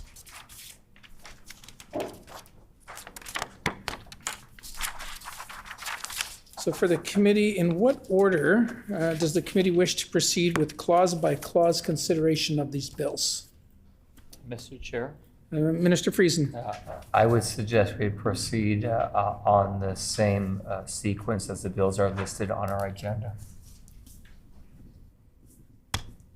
So it's been suggested that we do the numerical order as listed on the agenda. Is all in favor? Agreed. We will now proceed with clause by clause in order. Clause by clause, Bill 16. Does the minister responsible for Bill 16 have an opening statement? Minister Friesen. Chair, I will make a few opening comments. I'm pleased to have Bill number 16, the Financial Administration Amendment Act, here at the committee for consideration. I want to begin by saying that in the province of Manitoba, we have in the past provided funding for loans through a loan act that we bring every year in the legislature. It's authority for a single year in which that loan act is passed. However, it's not the same as what other provinces do, and it has shortcomings. One shortcoming, of course, is that a loan act does not make it clear what the total amount of borrowing authority is that the province has. And year after year, as you add successive years of loan authority, it makes it further unclear what the total authority is. It is that uncertainty and lack of clarity about how much authority the province has that prompted our government to introduce this bill. Not only that, but there is an ongoing lack of reconciliation between debt level and the authority to borrow. I would want to point out that in 14 years between, or I should say in just 11 years between the year 2000 and 2021, so 21 years, $14 billion worth of built up authority on the government's book, but no place annually where the public or legislators or other groups have access easily to that information. So we would suggest that incremental borrowing authority provisions have not served the people of Manitoba well. They have not served legislators well. I can recall being a critic for finance and at the time not clearly understanding how to even form the query to understand what the total borrowing capacity would be, looking at loan act authority utilization and that amount not utilized. So we believe that we can do better. We have looked at other jurisdictions who have sought to done better. I would indicate to all members of this committee and the public that this work does nest well inside the greater area of financial control improvements that we have brought to the province of Manitoba since 2016 and being elected at that time. I would also want to make clear that for the purposes of this bill, we have delineated between government debt and Manitoba Hydro debt, the former being taxpayer supported, the latter being ratepayer supported. Why Manitoba Hydro debt presented at all? Because it's material with the amount of debt that Hydro now holds at more than $20 billion, actually indeed more than $23 billion. It is only appropriate that government that has ultimate authority for the debt and responsibility for that Crown Corporation to identify limits there as well. Just a few more things. This bill does propose in legislation to set that borrowing authority for government at $44.4 billion. It is a big number, but it is less of a number than that total borrowing authority that I indicated that would be stacked upon the current debt. So that's good to keep in mind. It also sets a separate number for Manitoba Hydro's debt. I would want to clearly say, though, that it doesn't create some kind of false cliff for the province of Manitoba. It is not intended to invite some kind of fiscal cliff, which has been the terminology that's been used in the United States, whereby you can see in certain years the process is held up and there's a need to enact emergency authority.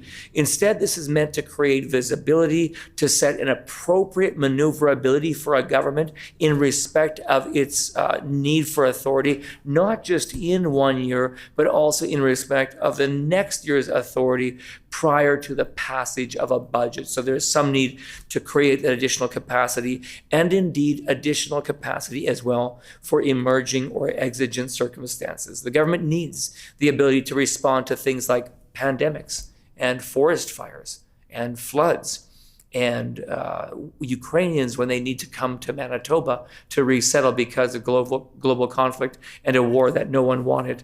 And so these are the kind of circumstances that face governments and face legislatures, and we must be willing and ready to be able to respond. I do want to say, because I mentioned before, that Manitoba is quite unique in the way we do some of this work. We would basically be reforming the way government reporting organizations receive loans from the government. The amendments will allow for the loans to be issued on the basis of appropriations that are approved by the Assembly. Manitoba is the only province in Canada that provides authority for these loans to reporting organizations through the Loan Act. As I said, $44.4 billion is the amount that has been indicated in the legislation as that level. And as I mentioned, it is a bit over $9 billion more than the current debt level of the province of Manitoba, which seems like a lot of money, but it is less than nearly $14 billion in borrowing authority built up under these loan acts over time. And I would just finally mention that amount in legislation that is set to be that limit for hydro is $29.3 billion. There are other things that this legislation does. We've had good conversation in second reading and the question and answer period that's allowed during that phase of the legislature. But I did want to just at this time end by providing an explanation, because the critic did ask some questions specifically in regard to universities when we had gone through the bill at second reading. And so my officials and I prepared just that small response on that question. I wanted to emphasize that in Manitoba, there is a complex mixture of legislative authorities for reporting organizations to borrow funds for temporary purposes, for working capital, or borrowing for a term that is under a year in length. And that means that each organization has different provisions in their own legislation. There are inconsistencies. Some acts have set limits on temporary borrowing that haven't been adjusted for many, many years. And the majority of government reporting entities or government reporting organizations require cabinet approval for temporary borrowing. Now, those are taxpayer-supported organizations. They're included in the financial statements of the government. Government has for a long time required cabinet approval of their borrowing, with a few exceptions. Bill 16 makes amendments that will, over time, facilitate moving toward a more centralized regulation under the Financial Administration Act that specifies the amount and types of temporary borrowing that each organization can undertake. And just to emphasize that point, just consider post-secondary universities. University of Manitoba, University of Winnipeg, Brandon University, and St. Boniface University can borrow an unlimited amount for short-term borrowing within a fiscal year, but they require cabinet approval for long-term borrowing, whereas Red River College can only borrow $20 million for temporary, but can only borrow long-term if authorized by the Financial Administration Act or an act of the legislature, while other universities, including one that was represented tonight by a president of a smaller university in Manitoba, can borrow for long-term purposes with the approval of cabinet. This all emphasizes the need to have a regulation that would be better poised to handle the challenges than the hodgepodge approach that I just described. It would avoid bottlenecks that happen for executive government at cabinet when all of these things come streaming at the same time. And it also, we believe, provides a more appropriate way for the legislature to deal with these types of things. So I wanted to provide that information to the critic who had asked for the information and commend this bill to this committee this evening for consideration.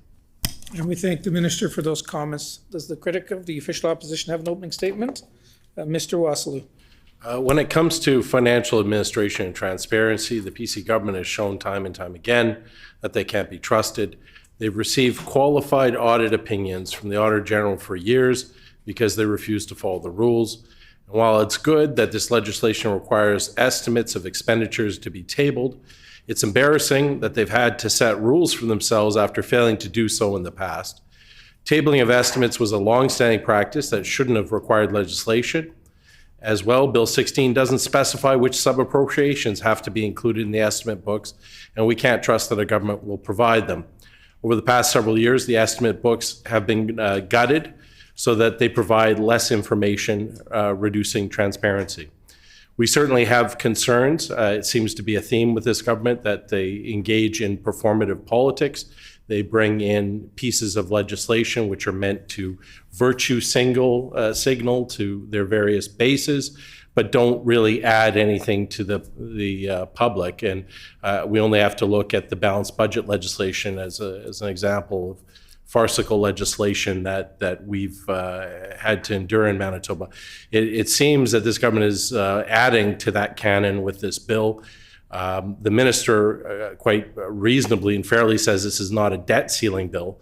And I think, on every fair reading of the bill, that's true. However, it's our concern that that's exactly what it's being used for, and it's going to lead a misleading signal to the community that somehow this is a debt ceiling. If it is not a debt ceiling bill, then why have a debt ceiling in it? It places no useful purpose for the government and essentially is purely cynical and political. We're certainly concerned about this is a continuing attack on post-secondary education. This is the centralization of financial authority in cabinet. Universities are losing autonomy in this bill. They are losing authority over their finances. And this is a pattern of defunding post-secondary education that we've seen with this government for the past 6 years. And this is another step in removing that autonomy that ultimately will be harmful to our post-secondary institutions. So thank you. And we thank the member. So during the consideration of a bill, the enacting clause and the title are postponed until all other clauses have been considered in their proper order. Also, if there is agreement from the committee, the chair will call clauses in blocks that conform to pages, with the understanding that we will stop at any particular clause or clauses where members may have comments, questions, or amendments to propose. Is that agreed? Agreed. Agreed and so ordered. Shall clauses 1 and 2 pass? Pass. Clauses 1 and 2 are accordingly passed. Shall clauses 3 and 4 pass? Pass. Clauses 3 and 4 are accordingly passed. Shall clause 5 pass? Pass. Clause 5 is accordingly passed. Shall clauses 6 through 8 pass? Pass. Clauses 6 through 8 are accordingly passed. Shall clauses 9 and 10 pass? Pass. Clauses 9 and 10 are accordingly passed. Shall clauses 11 through 15 pass? Pass. Clauses 11 through 15 are accordingly passed. Shall clause 16 pass? Pass. Clause 16 is accordingly passed. Shall clauses 17 and 18 pass? Pass. Clauses 17 and 18 are accordingly passed. Shall clauses 19 and 20 pass? Pass. Clauses 19 and 20 are accordingly passed. Shall clauses 21 through 25 pass? Pass. Clauses 21 through 25 are accordingly passed. Shall clauses 26 through 28 pass? Pass. Clauses 26 through 28 are accordingly passed. Shall clause 29 pass? Pass. Clause 29 is accordingly passed. Shall the enacting clause pass? Pass. The enacting clause is accordingly passed. Shall the title pass? Pass. The title is accordingly passed. Shall the bill be reported? Agreed. Agreed, the bill shall be reported.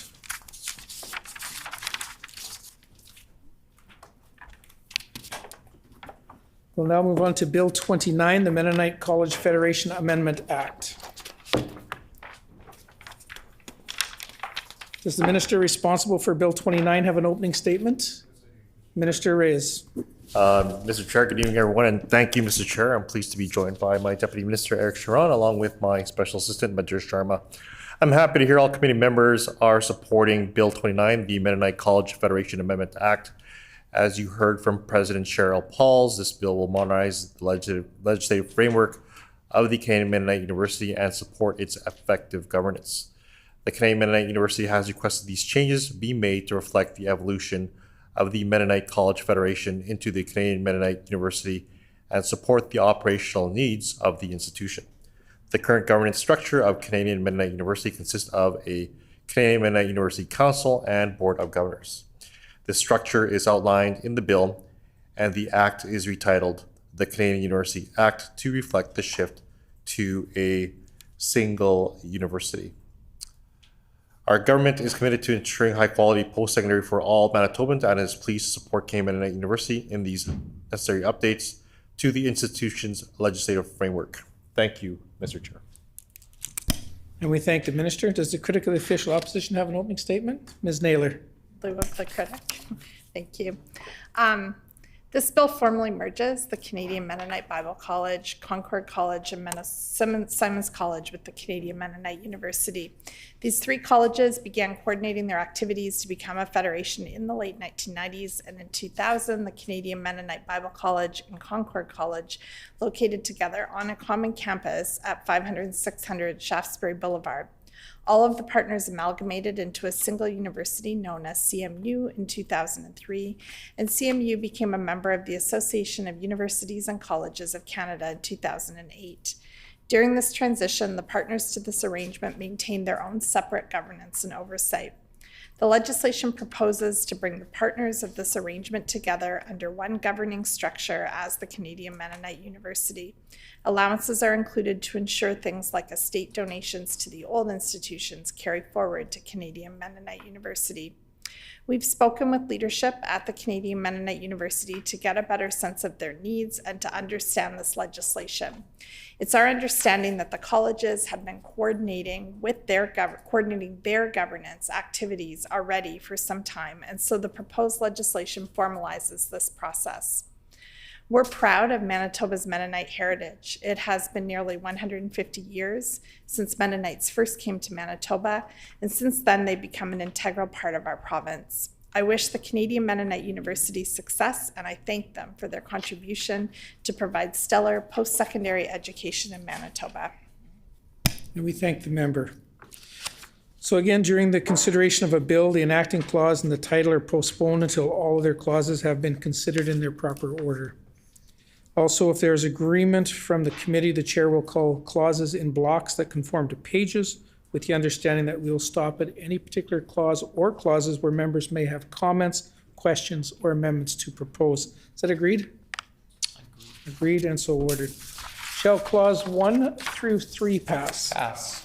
Clauses 1 through 3 are accordingly passed.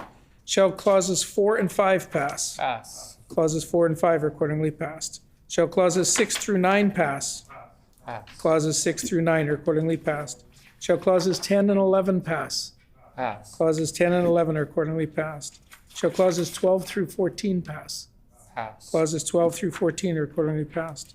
Shall clauses 15 through 18 pass? Pass. Clauses 15 through 18 are accordingly passed. Shall clauses 19 through 23 pass? Pass. Clauses 19 through 23 are accordingly passed. Shall the enacting clause pass? Pass. The enacting clause is accordingly passed. Shall the title pass? Pass. The title is accordingly passed. Shall the bill be reported? Agreed. Agreed, the bill shall be reported. Moving on to Bill number 33, the Municipal Assessment Amendment and Municipal Board Amendment Act. It says the minister responsible for Bill 33 have an opening statement. Minister Clark. Thank you, Mr. Chair.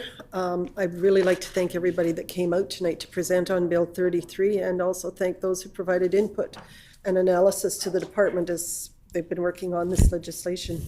Bill 33 modernizes how Manitobans are able to access their property assessment notices. It also allows municipalities to improve access to assessment roll information, and it supports the municipal board in managing planning appeals. I'll first speak to the legislative amendments to the Municipal Assessment Act. Currently, in Manitoba, all property owners receive their notice of assessment via mail with no option to receive it electronically. The province, on behalf of municipality, prints and mails assessment notices for property owners outside of the City of Winnipeg.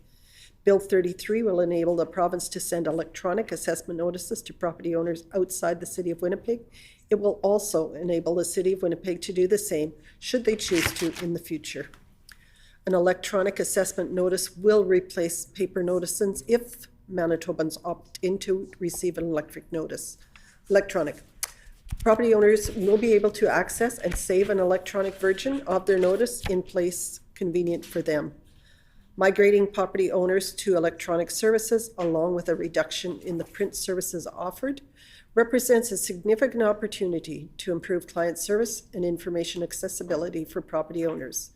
It also presents an opportunity for cost savings and reducing the province's environmental footprint.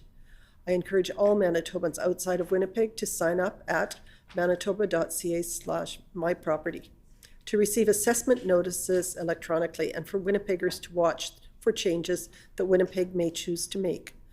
Legislation currently requires the assessment roll to be available in municipal offices during business hours, implying that citizens are required to visit municipal offices to view assessment rolls. Bill 33 will enable municipalities to pass a bylaw to provide online access to their assessment rolls, so citizens can view them at a place and a time that is convenient to them. Certain identifying information of property owners will be removed from roll information before it is shared online. I will now briefly comment on amendments to the Municipal Board Act. I'll take a moment to share that the input we received from the Association of Manitoba Municipalities, the public, and other stakeholders has helped shape this legislation. Bill 33 will support the successful implementation of planning appeals. Bill 33 gives clear authority to the Municipal Board to work with parties to use effective and mutually beneficial alternatives to more costly and time-consuming public hearings. To streamline the planning appeals process further, we are introducing statutory requirements for grounds and dismissal of appeals. Appellants will be required to state grounds for appeal in their initial filing with the board. This will improve transparency and accountability while helping to narrow and limit the scope and extent of future appeals to the board. The municipal board will have the authority to dismiss appeals for reasons written in legislation. The board may dismiss an appeal at any point prior to a hearing with written notification for reasons such as subject matter that is frivolous and not within the board's jurisdiction. Appellants, in turn, must be provided an opportunity to be heard by the board as to the dismissal.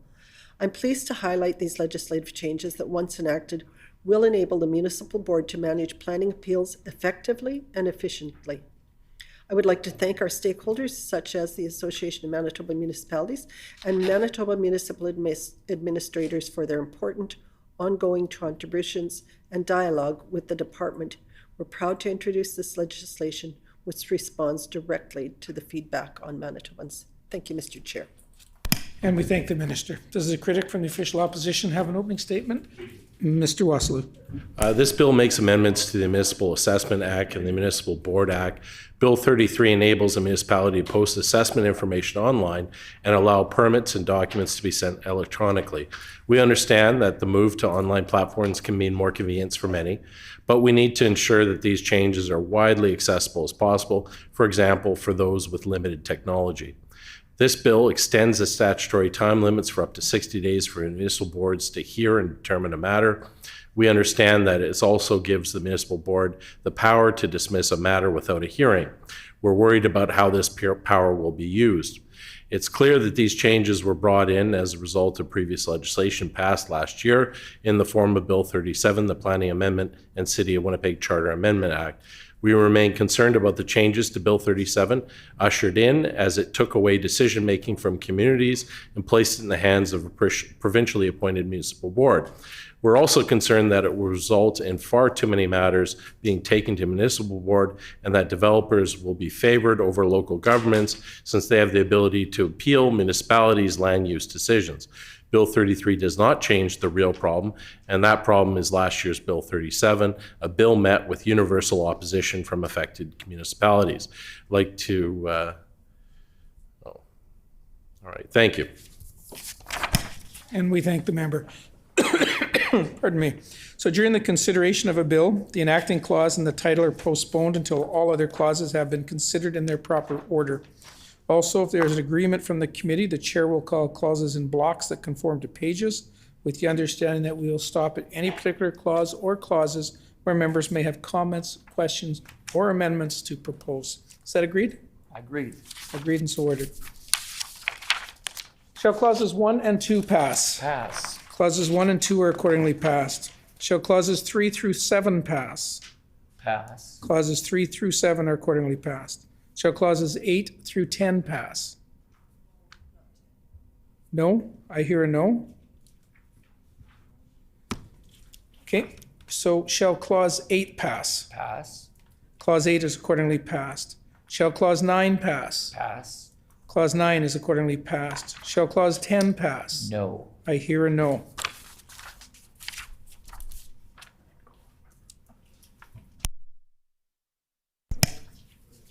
Minister Clark. Have a proposed amendment to Bill 33 for Clause 10, and that's that Clause 10, 2 of the bill be amended in the proposed Clause 64.11b by striking out third day and substituting fifth day.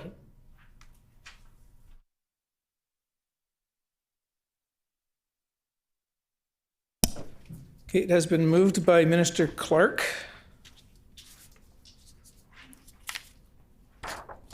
That the Municipal Assessment Amendment and Municipal Board Amendment Act, that Clause 10, subsection 2 of the bill be amended in the proposed Clause 64.1, subsection 1b by striking out third day and substituting fifth day. The amendment is in order. The floor is open for questions. Seeing no questions, is the committee ready for the question? Question before the committee is as follows. That clause 10, subsection 2 of the bill be amended in the proposed clauses 64.1, subsection 1b by striking out third day and submitting fifth day. Shall the amendment pass? Pass. The amendment is accordingly passed.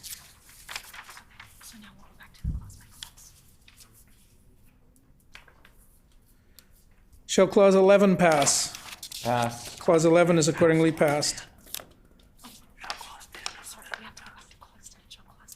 Oh, I'm sorry. Yes, pardon me, rookie error. I've only done 30 meetings. Shall clause 10 pass? Pass. As amended?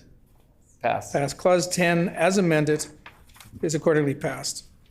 Shall clauses 12 and 13 pass? Want to do it again? Just to do it in order? Okay, we're going to do this. It was so much fun. We're going to do this one again. Shall clause 11 pass? Pass. Clause 11 is accordingly passed. Shall clauses 12 through 13 pass? Pass. Clauses 12 through and 13 are accordingly passed. Shall clause 14 pass? Pass. Clause 14 is accordingly passed. Shall clauses 15 and 16 pass? Pass. Clauses 15 and 16 are accordingly passed. Shall clause 17 pass? Pass. Clause 17 is accordingly passed. Shall clause 18 pass? Pass. Clause 18 is accordingly passed. Shall the enacting clause pass? Pass. The enacting clause is accordingly passed. Shall the title pass? Pass. The title is accordingly passed. Shall the bill be reported as amended? Agreed. Agreed, the bill shall be reported as amended.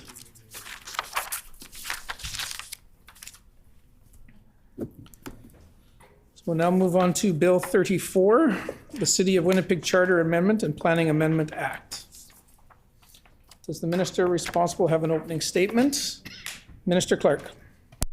Chair, Bill 34 will amend the City of Winnipeg Charter and the Planning Act to streamline land use planning, reduce red tape, and modernize building inspection processes.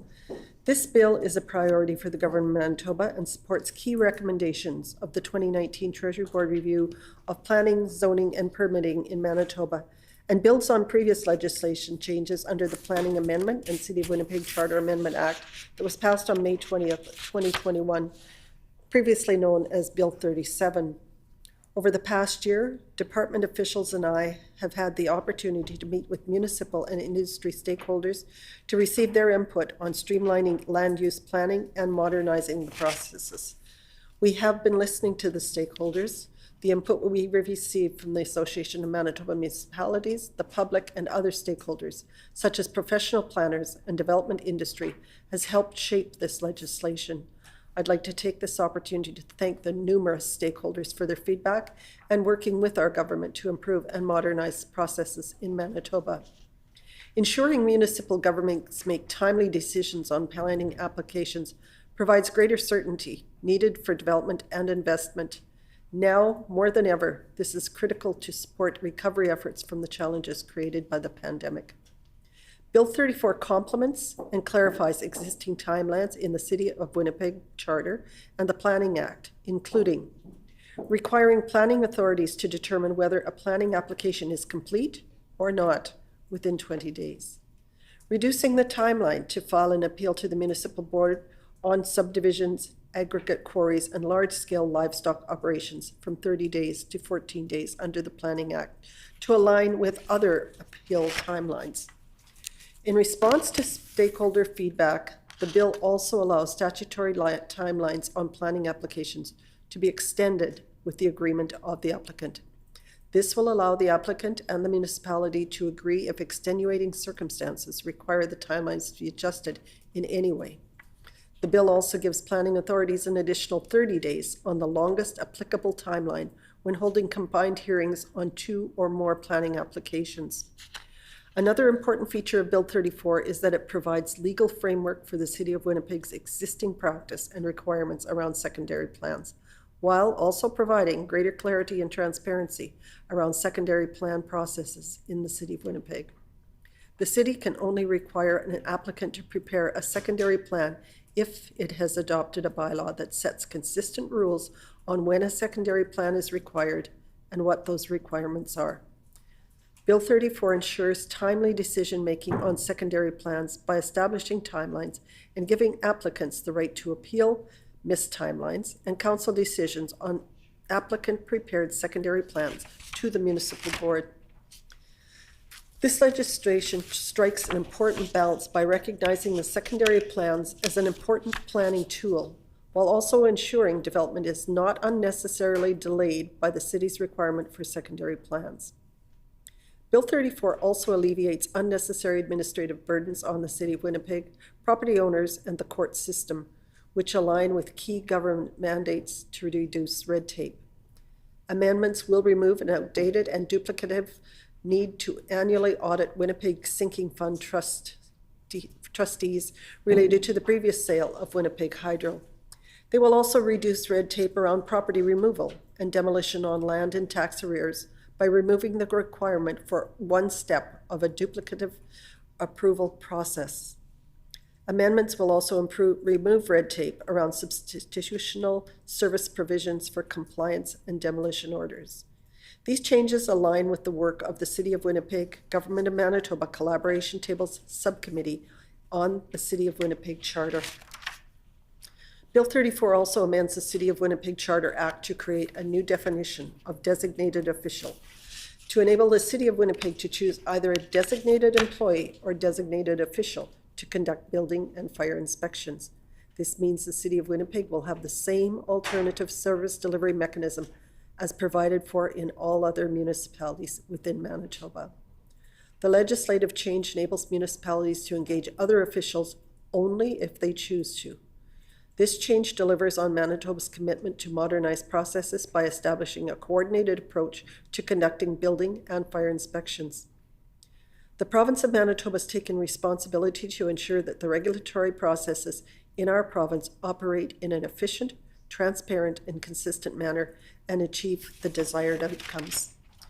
These changes to the City of Winnipeg Charter and the Planning Act deliver on our government's commitment to modernize and streamline planning processes and reduce red tape and unnecessary administrative burden on Manitobans and key stakeholders. I'm confident that Bill 34 will support economic growth and ensure Manitoba remains competitive and attractive for business and job growth. I look forward to consideration of this important legislation by this committee and welcome and thank everyone participating this evening. Thank you, Mr. Chair. And we thank the Minister. Does the critic of the official opposition have an opening statement? Mr. Wasilou. I'd like to thank all the presenters for speaking to Bill 34, the City of Winnipeg Amendment and Planning Amendment Act, and contributing to the democratic process. Again, like Bill 33, it's clear that Bill 34 was introduced as a direct result of last year's Bill 37, the Planning Amendment and City of Winnipeg Charter Amendment Act. Bill 37 ushered in changes that took away land use decision-making from communities, placed it in the hands of provincially appointed municipal board. Bill 37 allows developers to appeal municipalities' land use decisions to the municipal board, which we're worried will skew land use decisions in favor of developers. We're also worried that far too many matters will be taken to the municipal board, which we raised in the initial debate of Bill 37. Clearly, this government is worried about the number of appeals, as well as Bill 34 halves the deadline to appeal to the board from 30 to 14 days. Bill 34 also gives the city the authority to appoint non-employee as inspectors, which is a clear move towards privatizing inspection services rather than investing in city employees. Unfortunately, Bill 34 does not address the core deficiencies of Bill 37, a bill that was universally opposed by affected municipalities. Bill 34 would not be necessary if Bill 37 had not passed last year. Thankfully, it's not too late to repeal Bill 37, and I'd urge the government to do so. I also urge the minister to have listened to our stakeholders tonight. I think universally, they expressed concerns about this bill. Some of the words they used, that it was rushed, that there hasn't been any proper consultation in relation to it. There's a number of concerns with the bill that will create unintended consequences. I think we see from this bill, this government is creating new levels of red tape for municipalities. City of Winnipeg is estimating that the red tape in this bill is going to cost taxpayers $400,000 to $600,000 a year, which, with the cuts this government has made to municipalities for 6 years in a row, means that services will get cut even further at the City of Winnipeg, and this is an extra burden to taxpayers for something that is completely unnecessary. And the government should consider amending this bill to remove that requirement. The other concern, of course, in this bill is the arbitrary 20-day requirement for municipalities to get back to developers. There's absolutely no policy justification for a 20-day period, which is that low. There was a recommendation that at least 60 days should be contemplated, and that there are some real and devastating consequences to this, that if failure of the city to meet the 20-day deadline could result in some very skewed and very harmful development decisions, the consequences of which will be foisted on unwitting communities for generations to come. We're moving towards, well, at least the opposition is concerned about the climate crisis. And one of the issues we need to address with the climate crisis is how we build our cities and our towns. And creating a development system that favors developers as opposed to local community interests is a recipe to continue to build unsustainable communities. So I hope the minister was listening today. I hope she pauses and withdraws this bill and does the proper consultation to get it right. This bill could have far-reaching consequences, and it would be a shame if those consequences were ignored here tonight. Thank you. And we thank the member. During the consideration of a bill, the enacting clause and the title are postponed until all other clauses have been considered in their proper order. Also, if there is agreement from the committee, the chair will call clauses in blocks that conform to parts with the understanding that we will stop at any particular clause or clauses where members may have comments, questions, or amendments to propose. Is that agreed? Agreed. Agreed and so ordered. Shall clauses 1 through 33 pertaining to Part 1 pass? Pass. Clauses 1 and 30 through 33 pertaining to Part 1 are accordingly passed. Shall clauses 34 through 52 pertaining to Part 2 pass? Pass. Clauses 34 through 52 pertaining to Part 2 are accordingly passed. Shall clauses 53 through 57 pertaining to Part 3 pass? Pass. Clauses 53 through 53 through 57 pertaining to Part 3 are accordingly passed. Shall clauses 58 and 59 pertaining to Part 4 pass? Pass. Clauses 58 and 59 pertaining to Part 4 are accordingly passed. Shall the schedule pass? Pass. The schedule is accordingly passed. Shall the enacting clause pass? Pass. The enacting clause is accordingly passed. Shall the title pass? Pass. The title is accordingly passed. Shall the bill be reported? Agreed. Agreed, the bill shall be reported. We'll now move on to Bill number 37, the International Child Support and Family Maintenance Hague Convention Act. Does the minister responsible for Bill 37 have an opening statement? I do, Mr. Chairperson. Minister Gertsen. Yeah, thank you very much. So spoke to this bill at second reading this afternoon. I won't repeat those comments. There was one question that I wanted to respond to tonight at committee. It was asked by, I believe it was the member for St. John's, the number of countries that Manitoba currently has a reciprocal agreement with when it comes to the enforcement of support payments. The answer to that question is 23, which would include the United Kingdom, so Scotland, Northern Ireland, Wales, and England. So if you counted those as separate jurisdictions, it would be a total of 26 agreements that are currently in place, and this will expand it by those that are under the 2007 Hague Convention. So with those few comments, I thank the committee for the opportunity to respond to that question. And we thank the minister. Does the critic from the official opposition have an opening statement? Ms. Naylor. Thank you. This bill implements the Convention on the International Recovery of Child Support and other forms of family maintenance in Manitoba to facilitate the international recovery of child support and other forms of family maintenance. It also applies procedures under the Interjurisdictional Support Orders Act to applications made under the convention. Bill 37 helps bring Manitoba in line with other jurisdictions, both in Canada and around the world, so that parents are better able to navigate these complex jurisdictional issues. It is vital that provincial and federal laws align and keep up with current family law issues. Like everything else, society continually evolves, and our legislation must adequately support Manitoba families. Thank you. And we thank the member. So during the consideration of a bill, the enacting clause and the title are postponed until all other clauses have been considered in their proper order. Also, if there's an agreement from the committee, the chair will call clauses in blocks that conform to pages, with the understanding that we'll stop at any particular clause or clauses where members may have comments, questions, or amendments to propose. Is that agreed? Agreed. Agreed and so ordered. Shall clause 1 pass? Pass. Clause 1 is accordingly passed. Shall clause 2 and 3 pass? Pass. Clause 2 and 3 are accordingly passed.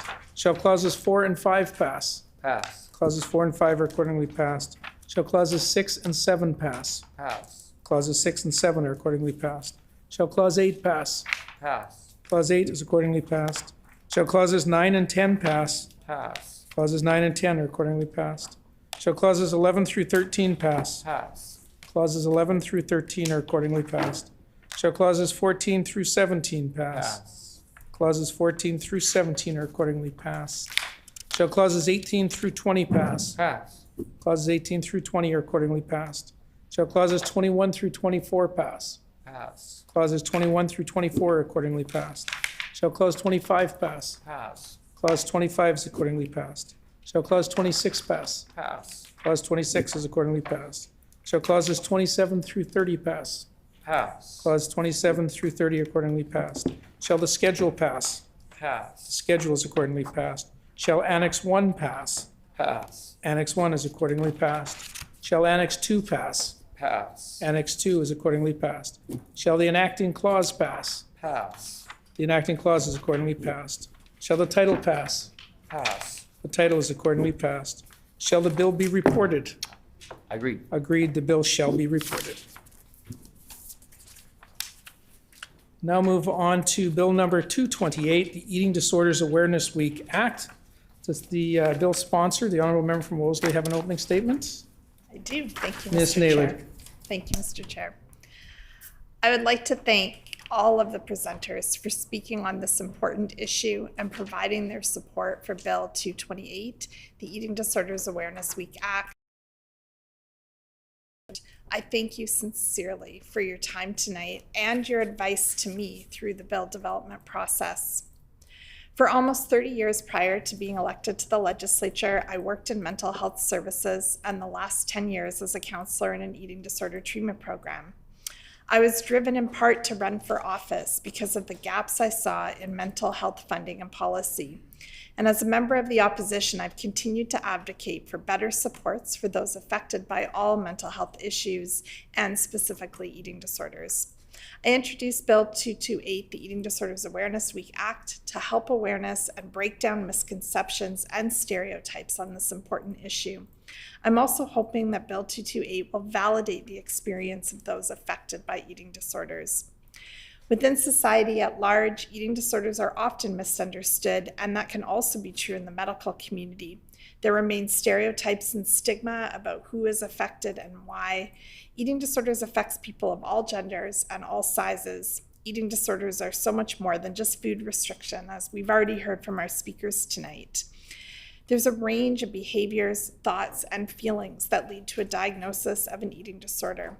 There are many different causes for why eating disorders arise, including societal expectations, weight prejudice, socioeconomic factors, trauma history, and more.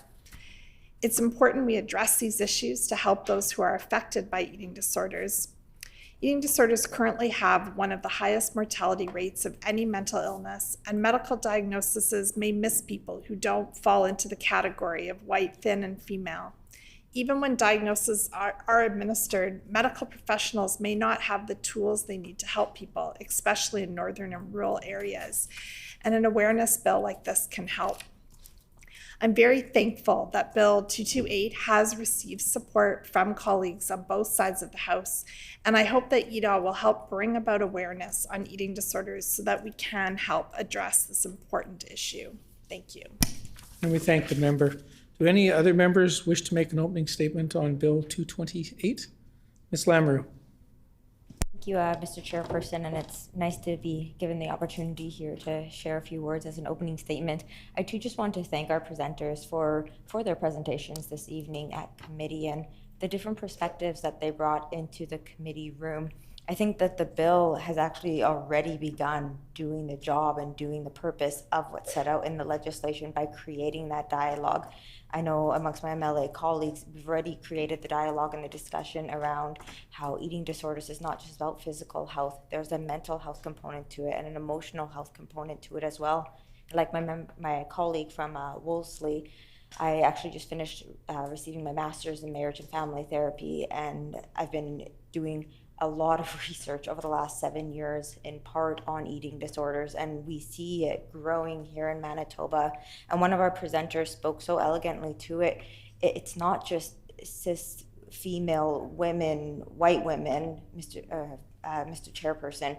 It's in fact, it is wide, it is diverse, it's across the entire province, and so we do need to be investing more into it, whether that be money, resources, legislation, building awareness. And whenever I'm given the opportunity, I'd like to try to get on record to Mr. Chairperson that this is a perfect example of why we need to regulate therapy here in the province of Manitoba.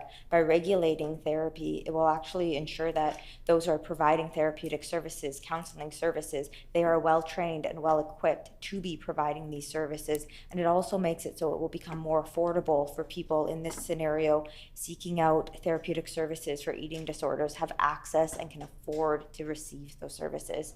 So I think that this is great legislation. I'm very happy that it's passing through committee here tonight, and let's continue to push for more. And we thank the member. Are there any other members wishing to make a statement? Okay, hearing none. So during the consideration of a bill, the preamble, enacting clause, and title are postponed until all other clauses have been considered in their proper order. Shall Clause 1 pass? Clause 1 is accordingly passed. Shall Clause 2 pass? Clause 2 is accordingly passed. Shall Clause 3 pass? Clause 3 is accordingly passed. Shall the preamble pass?